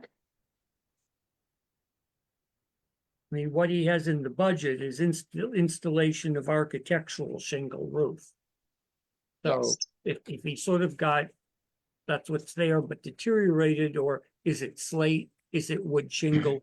What is it? Okay. Any other questions from committee members? Are there I missing? have just a historical aside that from the late 1970s to the early 1980s, I was involved with a food co-op that we used that building as where we distributed our food. Yep. For about 10 years, we used that building. Anyway, it wasn't in great shape then either. And that was way before the tornado. Graffiti on it then? A historic aside. Gloria, you had a question? From the photographs, it looked like some of the windows were boarded and some weren't, but it also looked like some of the windows were broken and there were no panes there. Are there missing windows or window panes? There is probably a few that were broken because again, the building was vandalized. So I'm not sure how many of the panes are missing at this moment. Well, I would just say, no, that maybe you want to include the windows in the request. I know you have it on the main, but you said, the roof would be the big issue, but I would include the windows only because if the window is open, you're still, the roof isn't going to help you. Yes, if the you're rest still is deteriorating. Yes, you're gonna let in the other elements. I'm just Right. trying to think of, because I know you said limited funding, I'm just trying to think of what are the next priorities. And you're right, I should have said windows as well, but I'm just thinking the roof is the Yeah, that's major. okay. Yeah, Any and that other roof, by the questions? way, I'm sorry. What? You had a question, Juanita? Yeah, you mentioned earlier that you were going to ask Angelina about putting a top on that roof. That's a major hole in the roof that would probably do much damage to the inside of that if it already hasn't. Yeah. Anyway. Okay, any other questions from committee members? Not seeing any hands up. Thank you, Kara. And we will move on to the next presentation, which is Thank you, Kara. Thank you everyone for your time. Have a great night, and I will get you those answers as soon as possible. Okay. Thank you. Thank you, Kara. Thank you. 205 Eastern Avenue. All right. Hello, everyone. Can you hear me? Yes. See me? Okay, perfect. I'm going to share my screen with you now.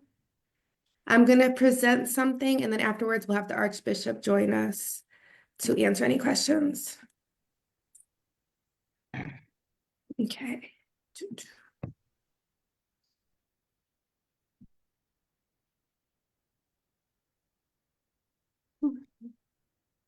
Ecumenical Church, the Christian Cathedral.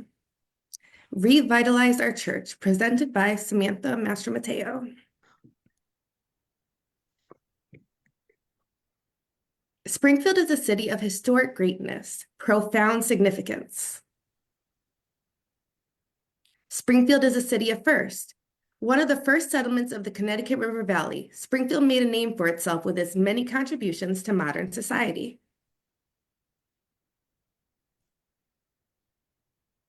Our little piece of history.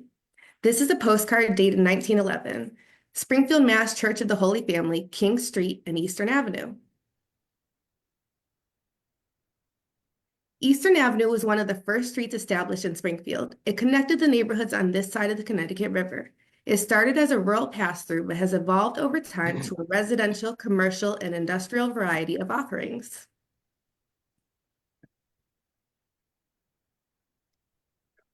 Modern day classic beauty. This is what our church looks like now, and then our revitalization project. So we have removing the old roof as step one. The next step we had is replacing with a new slate roof. Repair masonry work around the entrance is step 3. And installing new windows over broken stained glass is step 4. Current conditions, you see the masonry that's in need outside the entrance. There's significant damage. And then this is our stained glass window, which is broken. There's no religious artwork that's on that. It's just, you can see from the image there.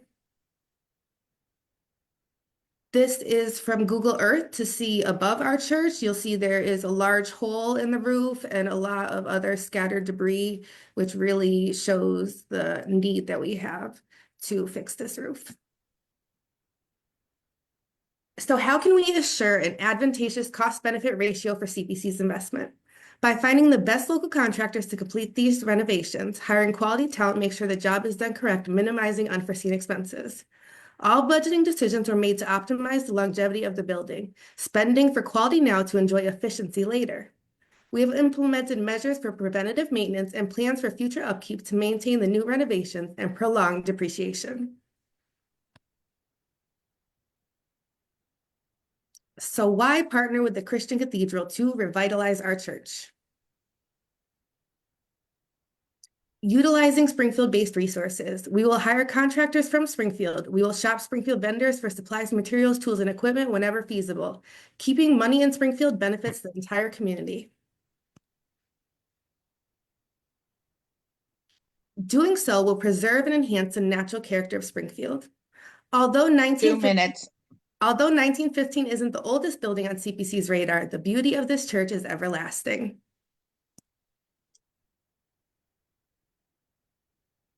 Protecting resources that would otherwise be threatened. If the roof is not repaired, the entire interior of the church is at risk to becoming compromised from exposure to elements. This project is practical and feasible.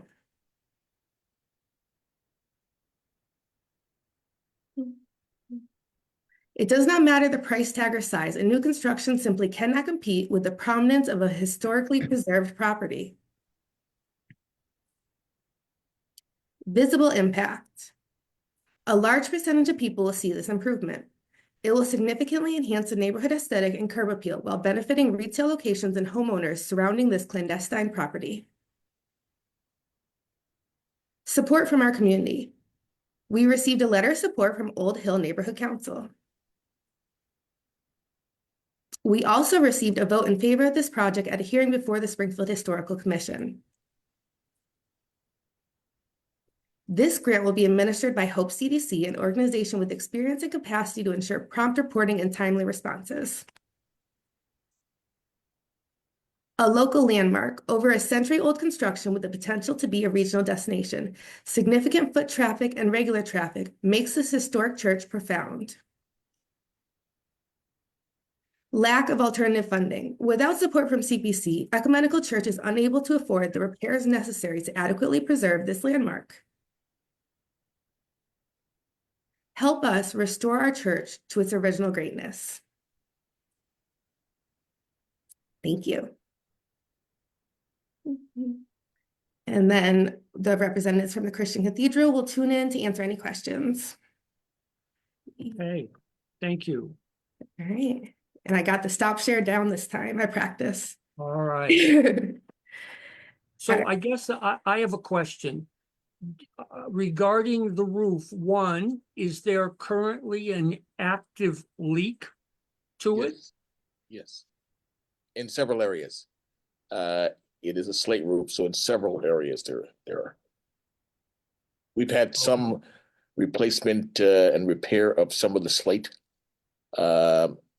And also, if you notice the building currently, we have been actively engaged in a renovation project. You'll see the doors newly restored, and that was quite a task, and other security measures that we have put in place as a result of a FEMA grant. But the roof is the most important aspect of this project. And my follow-up question to that is if I'm reading it correctly, it's a replacement of the slate roof, not repair of it. No, it is actually a repair of the slate roof. Oh, And okay. there are well over, we can't replace the slate for that price. It is actually repair. They found over 100, perhaps 90 different slate tiles that would need to be repaired and other work that need to be done on that roof. All right, that makes more sense, because when I'm looking at 150 some odd thousand, it's kind of like, that wouldn't put a new slate roof on. So it's repair of slate roof as needed, not replacement. Absolutely. Okay. All right, any other questions from committee? Ron, do you have a question? Yes, are they currently holding service in this church? Not as of right now, because we were doing other renovations. We had all of our doors. If you drove by the cathedral, all of our doors have been just beautifully redone and for security measures, and their original doors. So the folks could not gain access to the facility. And then the roof began to leak. So it's ironic. Today is April 1st, and the groundbreaking of this church, the chapel, was April 1st, 1909. And it's pretty interesting that that I'm here on April 1st. But no Happy services. birthday. So I have Happy birthday. So my question is, how long has the building not been in service at all? For about 8 months. For 8 months? Yes. Okay. And okay, so the major problem now is restoring the roof. Yes. Because there's water, isn't there water damage as well There is. on the inside? How bad is the water damage? The damage, we have kind of been able to minimize it. When we had that recent ice storm, if you all recall, that was a pretty heavy impact. It's caused some water damage, interior. Okay, thank you. But we wanted to be back in our church in April for Easter, but it looks like we need to get this roof. This is the most important part. It's a beautiful oasis in the heart of Old Hill. In fact, as you know, historically, we changed the name, not really changed the name, but renamed the street to Reverend Dr. MLK Way, which is the only MLK Way in the city. And so this is important for that community, for the food that we serve and the other services that we do in that community. Okay, thank you. Any other questions from committee members? Gloria? Stained glass. Stained glass. Has anybody looked at the stained glass?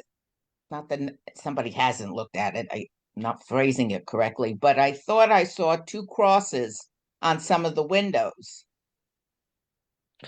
I didn't see crosses, but I've looked at them closely. Not in the and especially particularly on the stained glass that is broken itself. Okay, so I'm not hang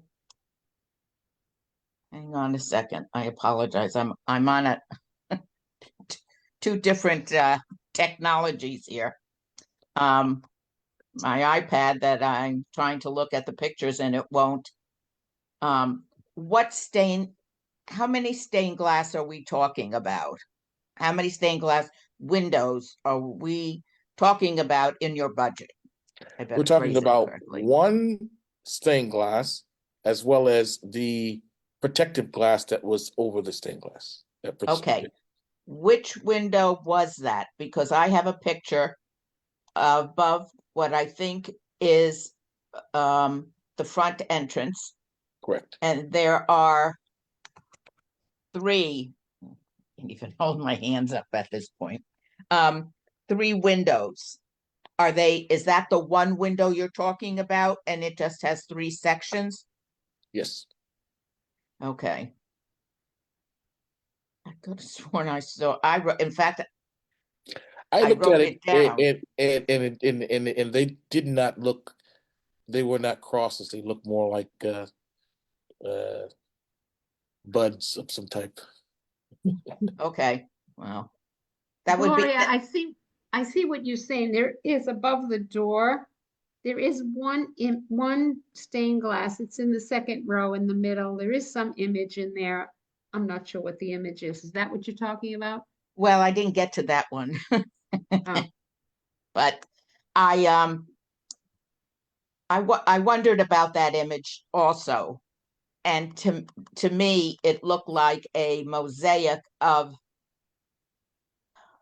and that's the bad part of this being on technology, is that you can't see it So, as clearly so as you'd like. let me say this. It would be helpful if the petitioner could take a better photograph, both from the inside, showing focusing on the damaged section. I mean, this is a very large window over the front entryway with various sections. So zoom into the damaged section so that we can see what it is. Obviously, if there has a religious connotation to it, we can't fund it. The I'm aware of that. protective glass is not religious, so that we could fund. But anything that has, iconography of any religion, is not for us to deal with. But let's get a photograph of it. Yes, I've heard all of the previous presenters, and I gathered the conclusion, but we'll get those photographs for you. Yeah. Thank you. Any other questions of committee members?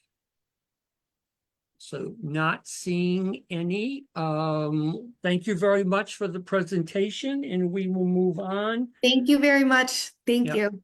Good job. And Thank you. Karen, before I move into the next presentation, is there someone here from the Paramount Theater? Okay. Very good. Yes, yes, there's, Oh, I am, okay. we're here. Yes, sorry. Thank you. Yes, Chris Hill. Yep. Okay, I just want, because I was going to have you contact them if they weren't here, because I didn't recognize who Chris Hill might be, but thank you. All right, so the next presentation is on St. Peter's Episcopal Church at 45 Buckingham Street. Good evening. I'm Father Mike Devine of St. Peter's, and St. Peter's Church has been around for a while. We started out on King Street, and then in 1905 moved to our current building on Buckingham Street. And it's interesting, St. Peter's straddles both the Mason Square and the McKnight district. And over the years, we have had members from both neighborhoods as essential parts of our church. And while I'm bringing up the screen share on this, accompanying me tonight is Miss Tina Page, who is the chair of our board. And accompanying her is Debbie Solomon, who is the chair of our building committee. And so here, I think, is this the, can you see Yes. this? Oh, good, Yes. it works.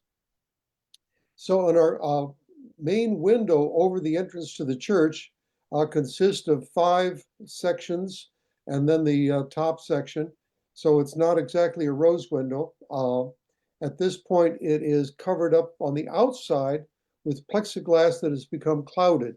So it is not visible from the street yet. But if we do choose to replace that clouded plexiglass, this repair would be essential to restoring the window to visibility in the street. Right now, you can see a damaged window. Each of these lancets consists of 3 sections, top, middle, and lower. And at some point, the middle section fell out and is no longer around. We have no idea what happened to it. This has been in this state for quite some time, and we are welcoming the opportunity to finally have it fixed. So the contract is to basically remove that lancet, utilizing the glass that's there and or replacing it with identical glass as much as possible, and replacing the window in all of its sections so that it will be restored, if not exactly, at least to a approximation of the original look. And that certainly would be a great improvement for the interior of the church, as you can get some sense The interior of the church is very unique. The whole interior is covered with painting of religious scenes and angels and all this other good stuff. It is in the Italianate 14th century mural style. It is very unique. What research I've done on that is that there is no other church that has used this particular style, certainly not in this area. So repairing the window would solve an eyesore and enable the rest of the ambience to be enjoyed. And certainly, as I mentioned, that if we do take away the plexiglass, it would be visible from the street, and it very much enhancing the front of the church. It seems it's a very simple, straightforward project. The grant itself is for under $12,000, $11,200. 2 minutes. So at this point, I think it's just very straightforward. We are seeking a grant to repair the visible damage. Okay, thank you. And if you could now take down the screen share, please. All right. Any questions of committee members? Juanita? Yeah, I have one question. That the second panel in, the one that is missing the top panel. That little decoration, is that supposed to be on the top? Did it come down when the damage was done? Because it doesn't seem to belong there. Yes, there's 3 sections, the top, middle, and the lower. The middle section is gone. And what happened is the top section slid down and is covering up the bottom section. Okay, that's what I thought anyway. So then that would just be moved up and then the other filled in. Right, they would remove the whole shebang and replace it as possible. Mm-hmm. Okay. So I guess I have a question. You know, our interest, of course, is with the exterior, and this window is an exterior window. The plexiglass is like a storm window. Right. So and right now the plexiglass being clouded blurs the real visibility of the window. If you were to get funded, would you remove the plexiglass so the window is even more visible, or replace the plexiglass? We would certainly take that under consideration, because the plexiglass is old and leaking, and so it probably is on the list of priorities. Yeah. Okay. Juanita? Yeah, so are the other windows have the plexiglass in front of them as well? Yes. So basically from the outside, you can't see any of those windows. That is correct. Huh. Well, maybe you need to find out what it would cost to replace all the plexiglass. You might hear from us next year.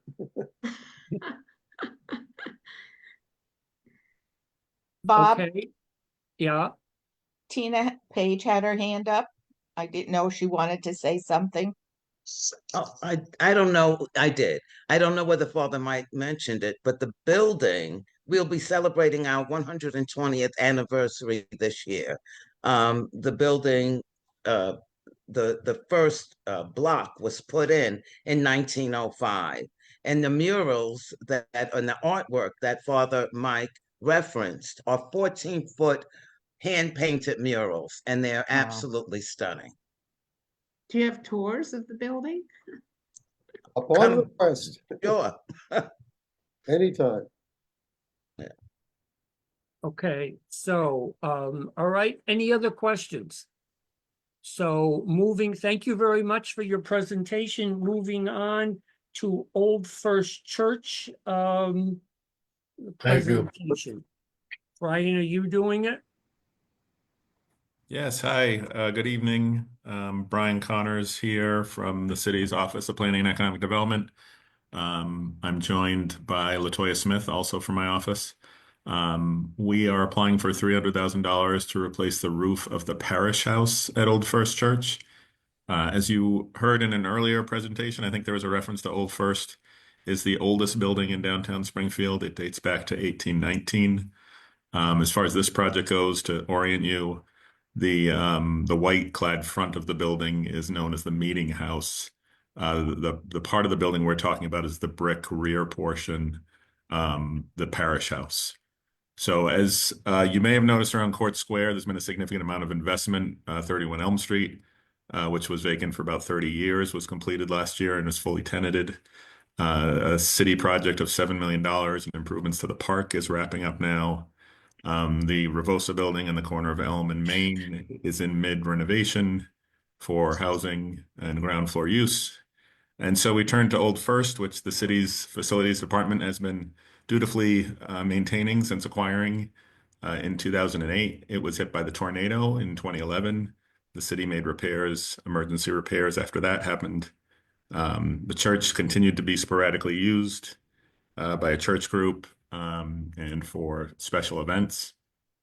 The city currently has a pending application to the Mass Gaming Commission to fund an economic reuse study, basically to figure out what the future reuse for this building can be. The city funded a structural report, and that's how we got to the point of this application. The structural report called for the roof of the parish house as a critical repair. So as we're looking at the reuse and the future of the building, we want to make sure we keep it watertight while we're figuring out the long-term future. With that, Latoya's got a few slides to share. Latoya, if you want to share your screen.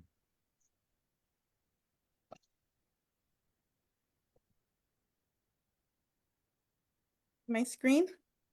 Yep. And can everyone hear me? Yes. Okay, so I am going to be reiterating some of the things that Brian just mentioned.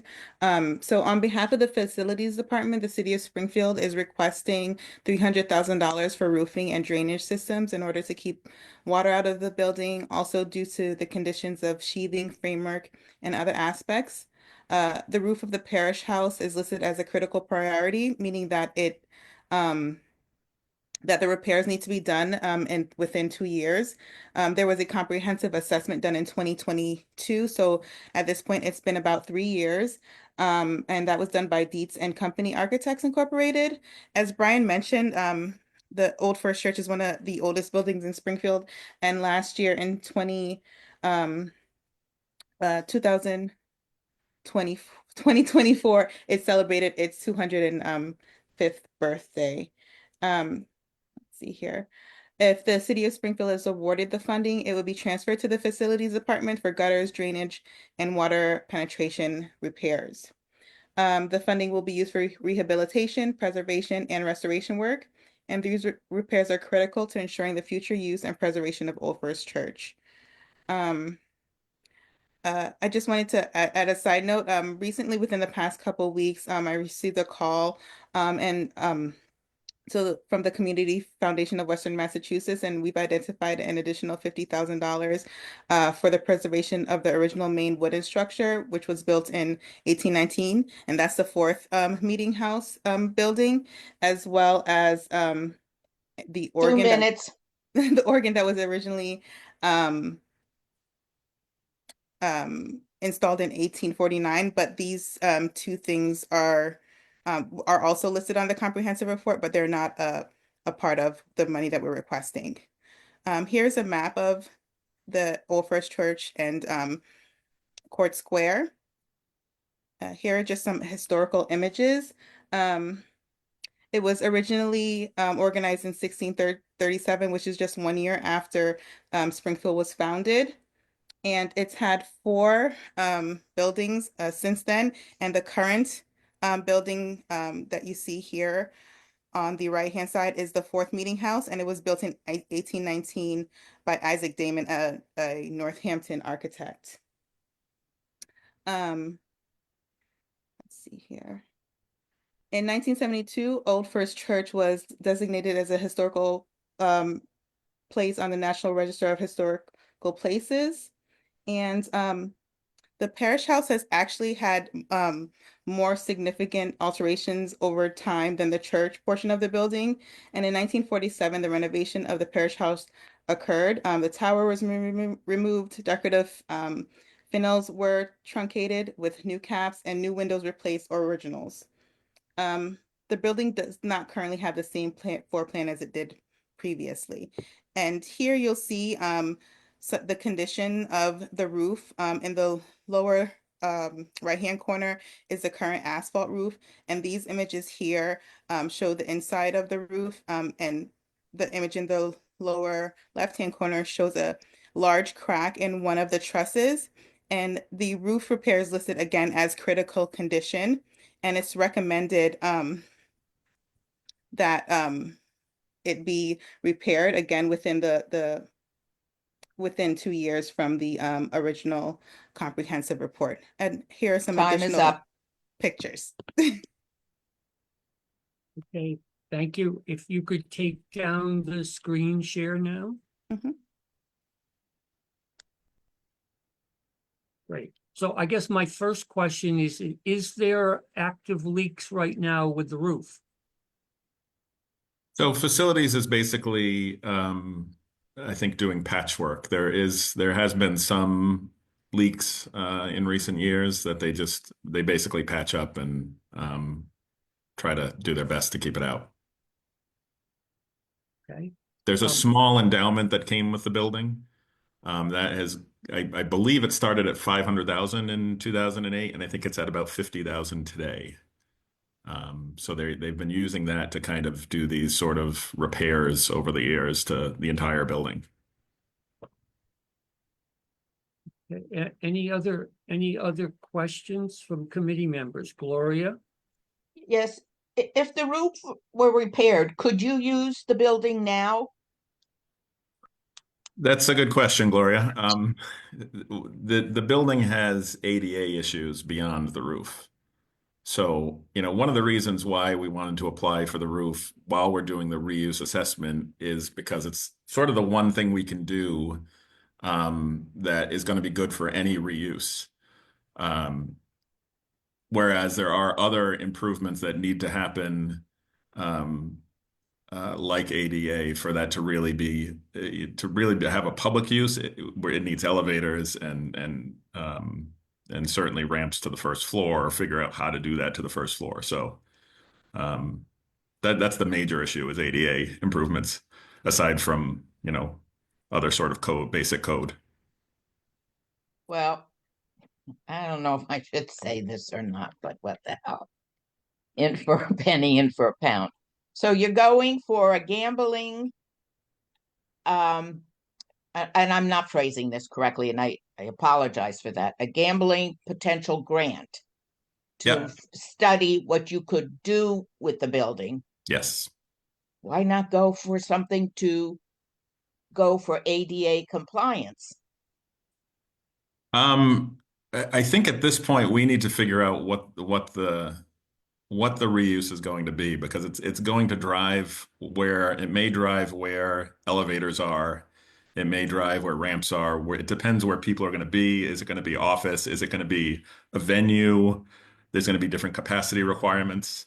So I think we want to find out financially what makes sense economically as a reuse, and then devise a plan, and then devise a budget, so that the budget and the repairs match what the plan and the reuse is. If that makes any sense. It does. But I would think that getting some money from the building would be just as important. But that's just my opinion, so. And that's why I'm here. Juanita, you had a question? Yeah, I have to refresh my memory here. But didn't we pay for a study way back, one of the first granting rounds, on what to do with the building?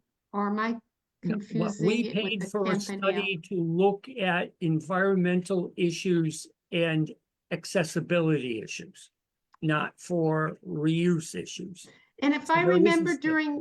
during that time, didn't we talk about the building? It also from other, it had already had studies done. Wasn't this one of those that had any studies done, or am I No, confusing it I'm with not the aware, Campanile? I'm not aware of that, Gloria. Okay. Anita.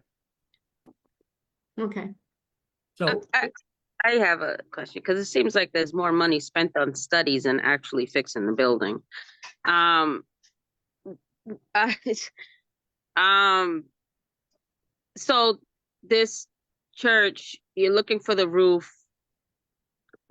Why hasn't any money already been done to just fix the roof? I'm kind of like missing that. Like, what is the purpose in coming in front of us when there's plenty enough money to just fix the roof? So there has been money, the city has put money in. So as I mentioned, after the tornado happened, the city put money in to make sure it was fixed. The city continues to put money in as things happen and repairs are needed. This is a big number. This is $300,000. So it's not something we have necessarily laying around in our facilities budget to do.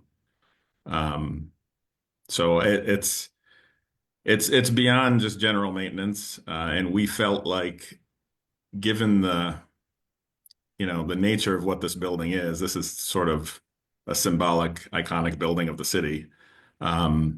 We wanted to try and protect it from the elements while we're figuring out what its long-term future is. And that's not to say if we're not awarded, we're still going to protect it from the elements. We're still going to continue to repair it. Because that's what we're supposed to do as the steward of this building. So now, this building belongs to the city. So right now, how much is it costing the city right now before these repairs are done, before you can even get awarded any money to fix this roof? How much is it costing us? how much does it cost maintenance wise? Yes. I'd have to get back to you. So, and it's a good question, Yolanda. So one of the issues here is what we're planning and economic development. Facilities actually manages the building. So we feel like this is an important, cultural and historic attraction to the city. We would then provide the funding to facilities to undertake it. But for a question like that, I'd have to go back to them and then report back to the committee.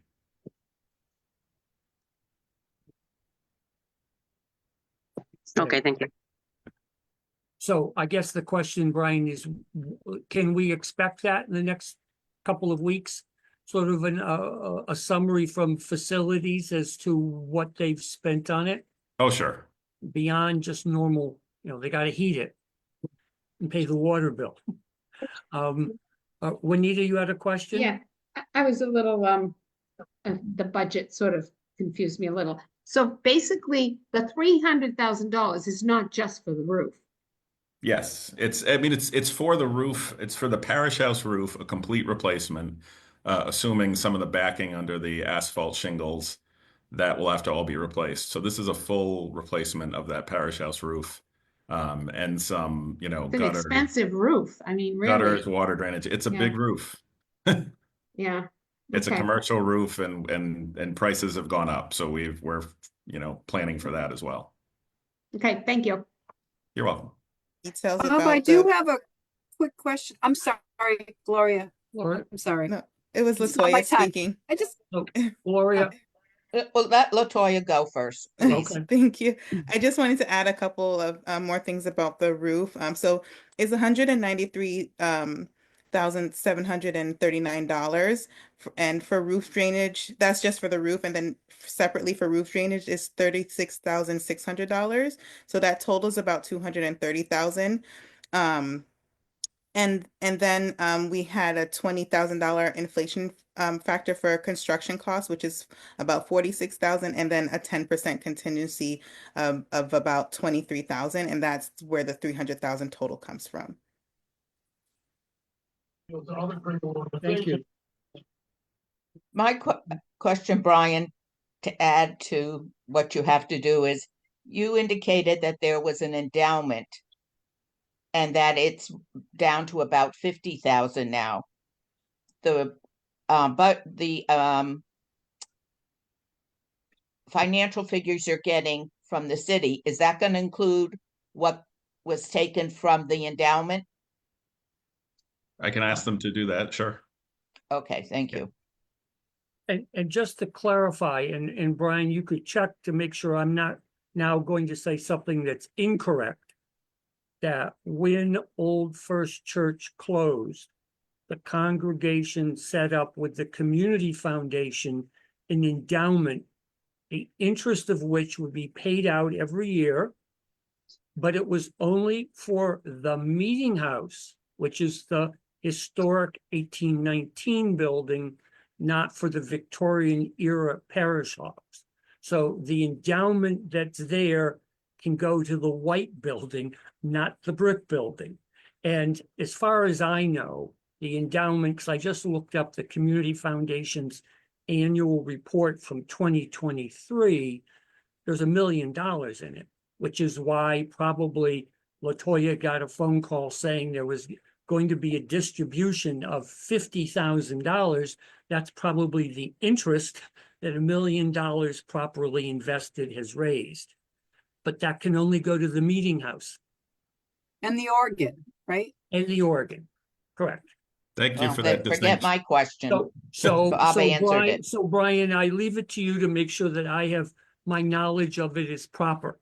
Well, you know, I like to correct you, Bob, but Yes, correct. I So- appreciate that distinction. And I also, I think, I'm not sure, Bob, but I'm not sure if that endowment was entirely for the building. Wasn't there some money put for the community itself for other grants to help the community? Well, they gave away the congregation as they dissolved, created other endowments with the Community Foundation.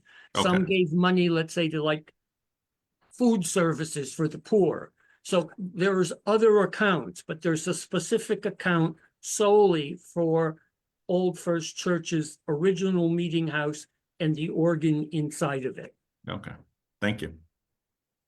So any other yeah. question? I do have one quick question. Brian, do we know what happened to the weather vane? Is that in storage somewhere?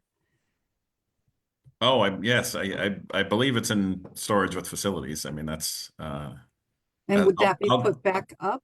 I will well, that would be, I believe that would be with the other part of the building. Correct. But I'll get you an Why answer. is it? Yeah, but like, why isn't it up? Why is it still in storage? Is there a reason? Do you know? I'm not sure. I believe did that come down after the tornado? I think it was on a tilt after the tornado, and I think it was decided to remove it before it fell, but I don't know. I'll provide an answer on that as well with the budget. Okay, any other questions? Not hearing any. Thank you so much. Just make sure that just make sure that we get that how much it's going to cost taxpayers. How much is it costing taxpayers Today, a you're year? looking for like an make sure that we get that. Thank you. You're looking for the annual number that it costs to maintain the building. What is yes? So well, basically yes. And how much is it like? Yeah, keeping up. How much is it? The roof is costing. Okay. You know, to basically maintain it. How much is the city, our residents paying for this? You know. Will do.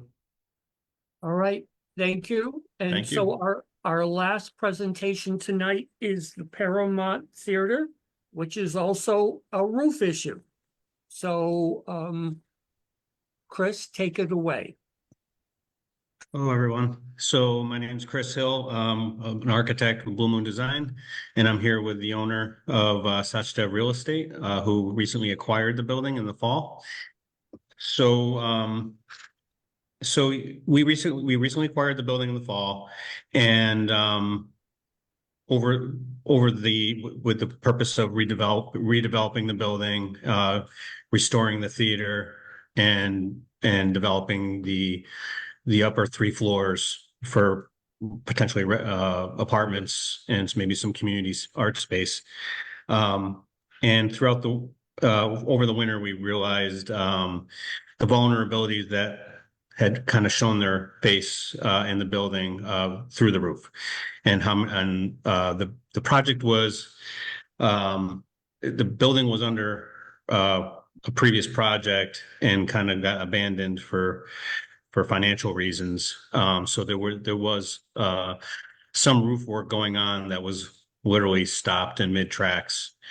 And unfortunately, over the winter, we saw the amount of water infiltration coming in the theater space itself and other ground floor tenants, near or roundabouts the theater. So the building is about 130,000 square feet. And on 1676 Main Street, the corner of Gridiron on Main Street, and it's been I'll go through the history for everyone's benefit. Has held many different names and has held different functions. It was built in 1843, known as the Massasoit House or the hotel, and it had great significance at that time. Was guests, presidents like Ulysses Grant and Andrew Johnson and Theodore Roosevelt were guests there at this hotel, and even Charles Dickens and Daniel Webster and many other notables. And so, in 1929, it was converted into the Paramount Theater, and so it was a 3,200 seat theater. Which had also had many great acts throughout the years. In 1979, it was put up on the National Register, and it was nominated. It was designated as on the National Register for Historic, and more currently in 1999 to 2008, it was known as the Hippodrome. And had many music acts up until, and then in 2015 it was closed 10 years ago due to an incident that they were forced to close. I believe there was a killing of some sorts so 2 minutes. It's been vacant for 10 years, and so our game plan is to renovate the entire building, restore the theater, and like I mentioned, and so we're in the process of procuring funds for the much larger project. The previous renovation project was about a $40 million project. The theater itself is a major undertaking. And so the roof, we have a budget of about 1.2 million, and we felt that there's kind of an urgent matter to address the roof in order to stop the damage that's occurring in the theater. The theater has a lot of plaster on lath, and every day that water comes through there, it's rendering it to a point where it makes almost very challenging to restore. And so we're going to be phasing the building. And we're starting with securing the envelope. We ultimately want to go start with securing the envelope and making it watertight, and then we working with a historic consultant that was formerly with Heritage Consultants, and there's a Massachusetts Epsilon Associates that has given us some guidance on how we will work with historic tax credits for additional funding on the various phases going forward. So we're coming in front of you because the $1.2 million roof is obviously a major undertaking, and we feel that we're going for $300,000 in assistance, which is ultimately going to help us push other funds towards the other phases of the project. Time is up. You could finish your sentence. Oh, I think that was roundabout. I think end of my thoughts. Okay, thank you. So I guess I have a question. If we were to recommend 300,000, where's the rest of the money coming from? 940,000 to actually do the roof. So the owner is here with me. So we're committed to doing the project. We will fund the rest of the project. Oh, okay. We will, we'll provide the funds to finish the roof either way. I see. Okay. Thank you. And any other questions from committee members? Yeah, I have one. Just a quick, I was one of the managers when Hippodrome with Steve Stein and Mike Barrasso. The reason why I got shut down was because of the sprinkler systems. They couldn't afford it, stuff like that. It wasn't a killing, but it was, you know, and things like that. And then I know that then they wanted to use it as for like a casino before it was between there was a debate between two casinos between MGM and the city of Springfield had to pick which one. So that was the reason why. But my question is, do you think because of the sprinkler system, because I hear that there was a project that was supposed to be done with the Springfield, the sprinkler system, because that project was halted, do you think that a lot of that damage was because of that halfway projects? Do you think that was like sort of like the reason why the roof is caving or needs that repair because of the project halt of the sprinkler system? So again, this is very fresh to us because we just took it over in the fall, but we had people go up on the roof. A lot of the roof was just left in, there's literally ladders that were left on the site. It was almost like people got up and left that day, never came back. I mean, there was roofing membrane that was just flapping. It wasn't terminated. It was never finished. It was left open. So it had fallen back, causing a lot of damage to the substrate. There's a lot of lower roofs. And I didn't put up any, of course, I didn't put up any slides, but there was a lot of lower roofs that suffered significant damage. Like I think it was like historically like a jewelry store right next to the main entrance to the theater on Main Street. If you go to the back of that tenant space, it's literally caving in. The roof was caving in. There appears to be like a skylight that was there at one point, and you can literally see daylight now. So so during the winter there was literally water. I mean, there's water coming in, just from snow and ice on the roof. It's literally just pouring in. So it's not the sprinkler. I mean, I don't know if there was damage due to the sprinkler, but there's clearly, I mean, there's streaming water coming down from the roof. It's awful.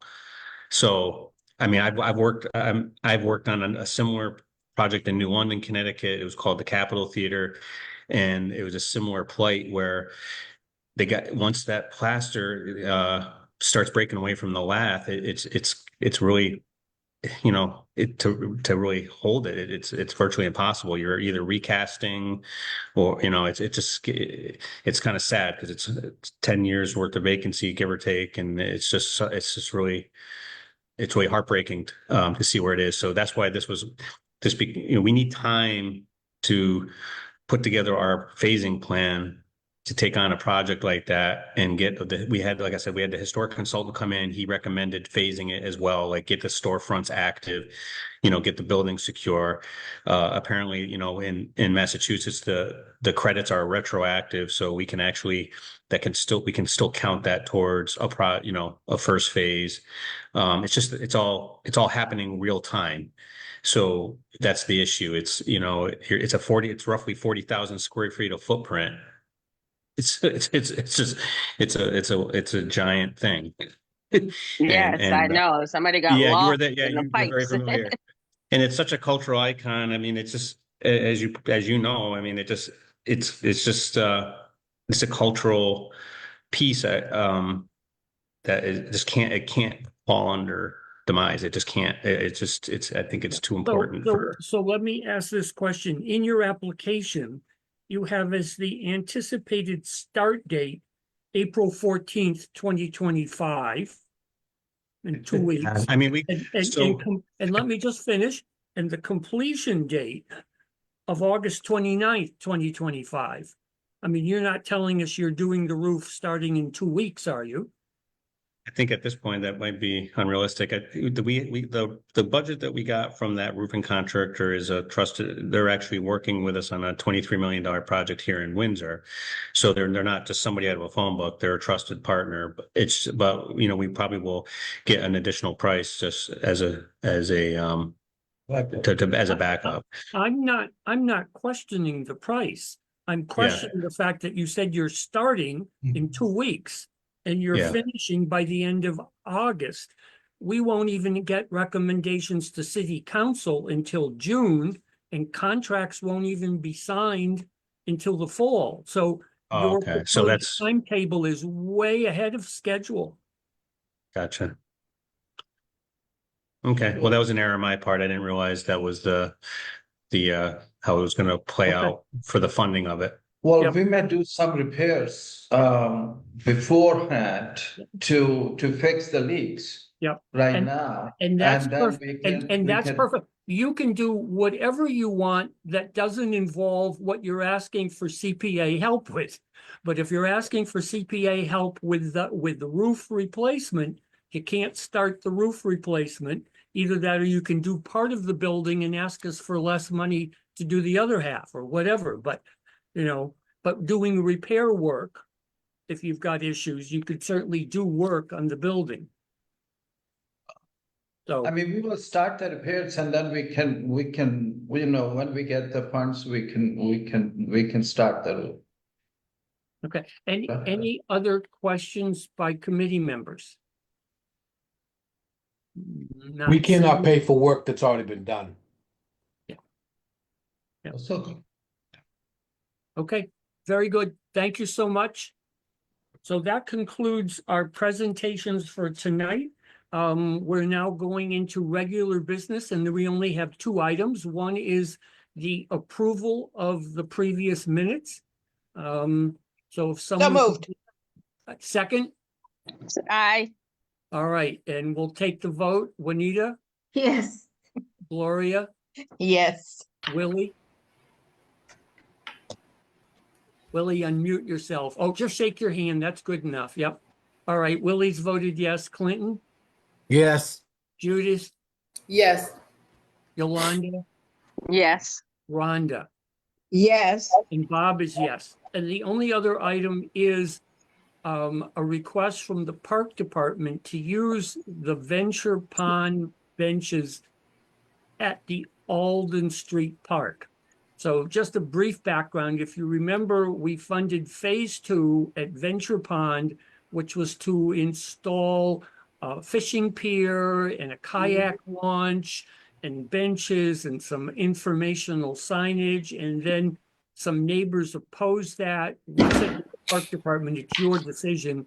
They, in talking with the neighbors, decided not to move ahead with the project, but they already had started spending some money. They had bought some, I'm going to call them contemporary looking benches.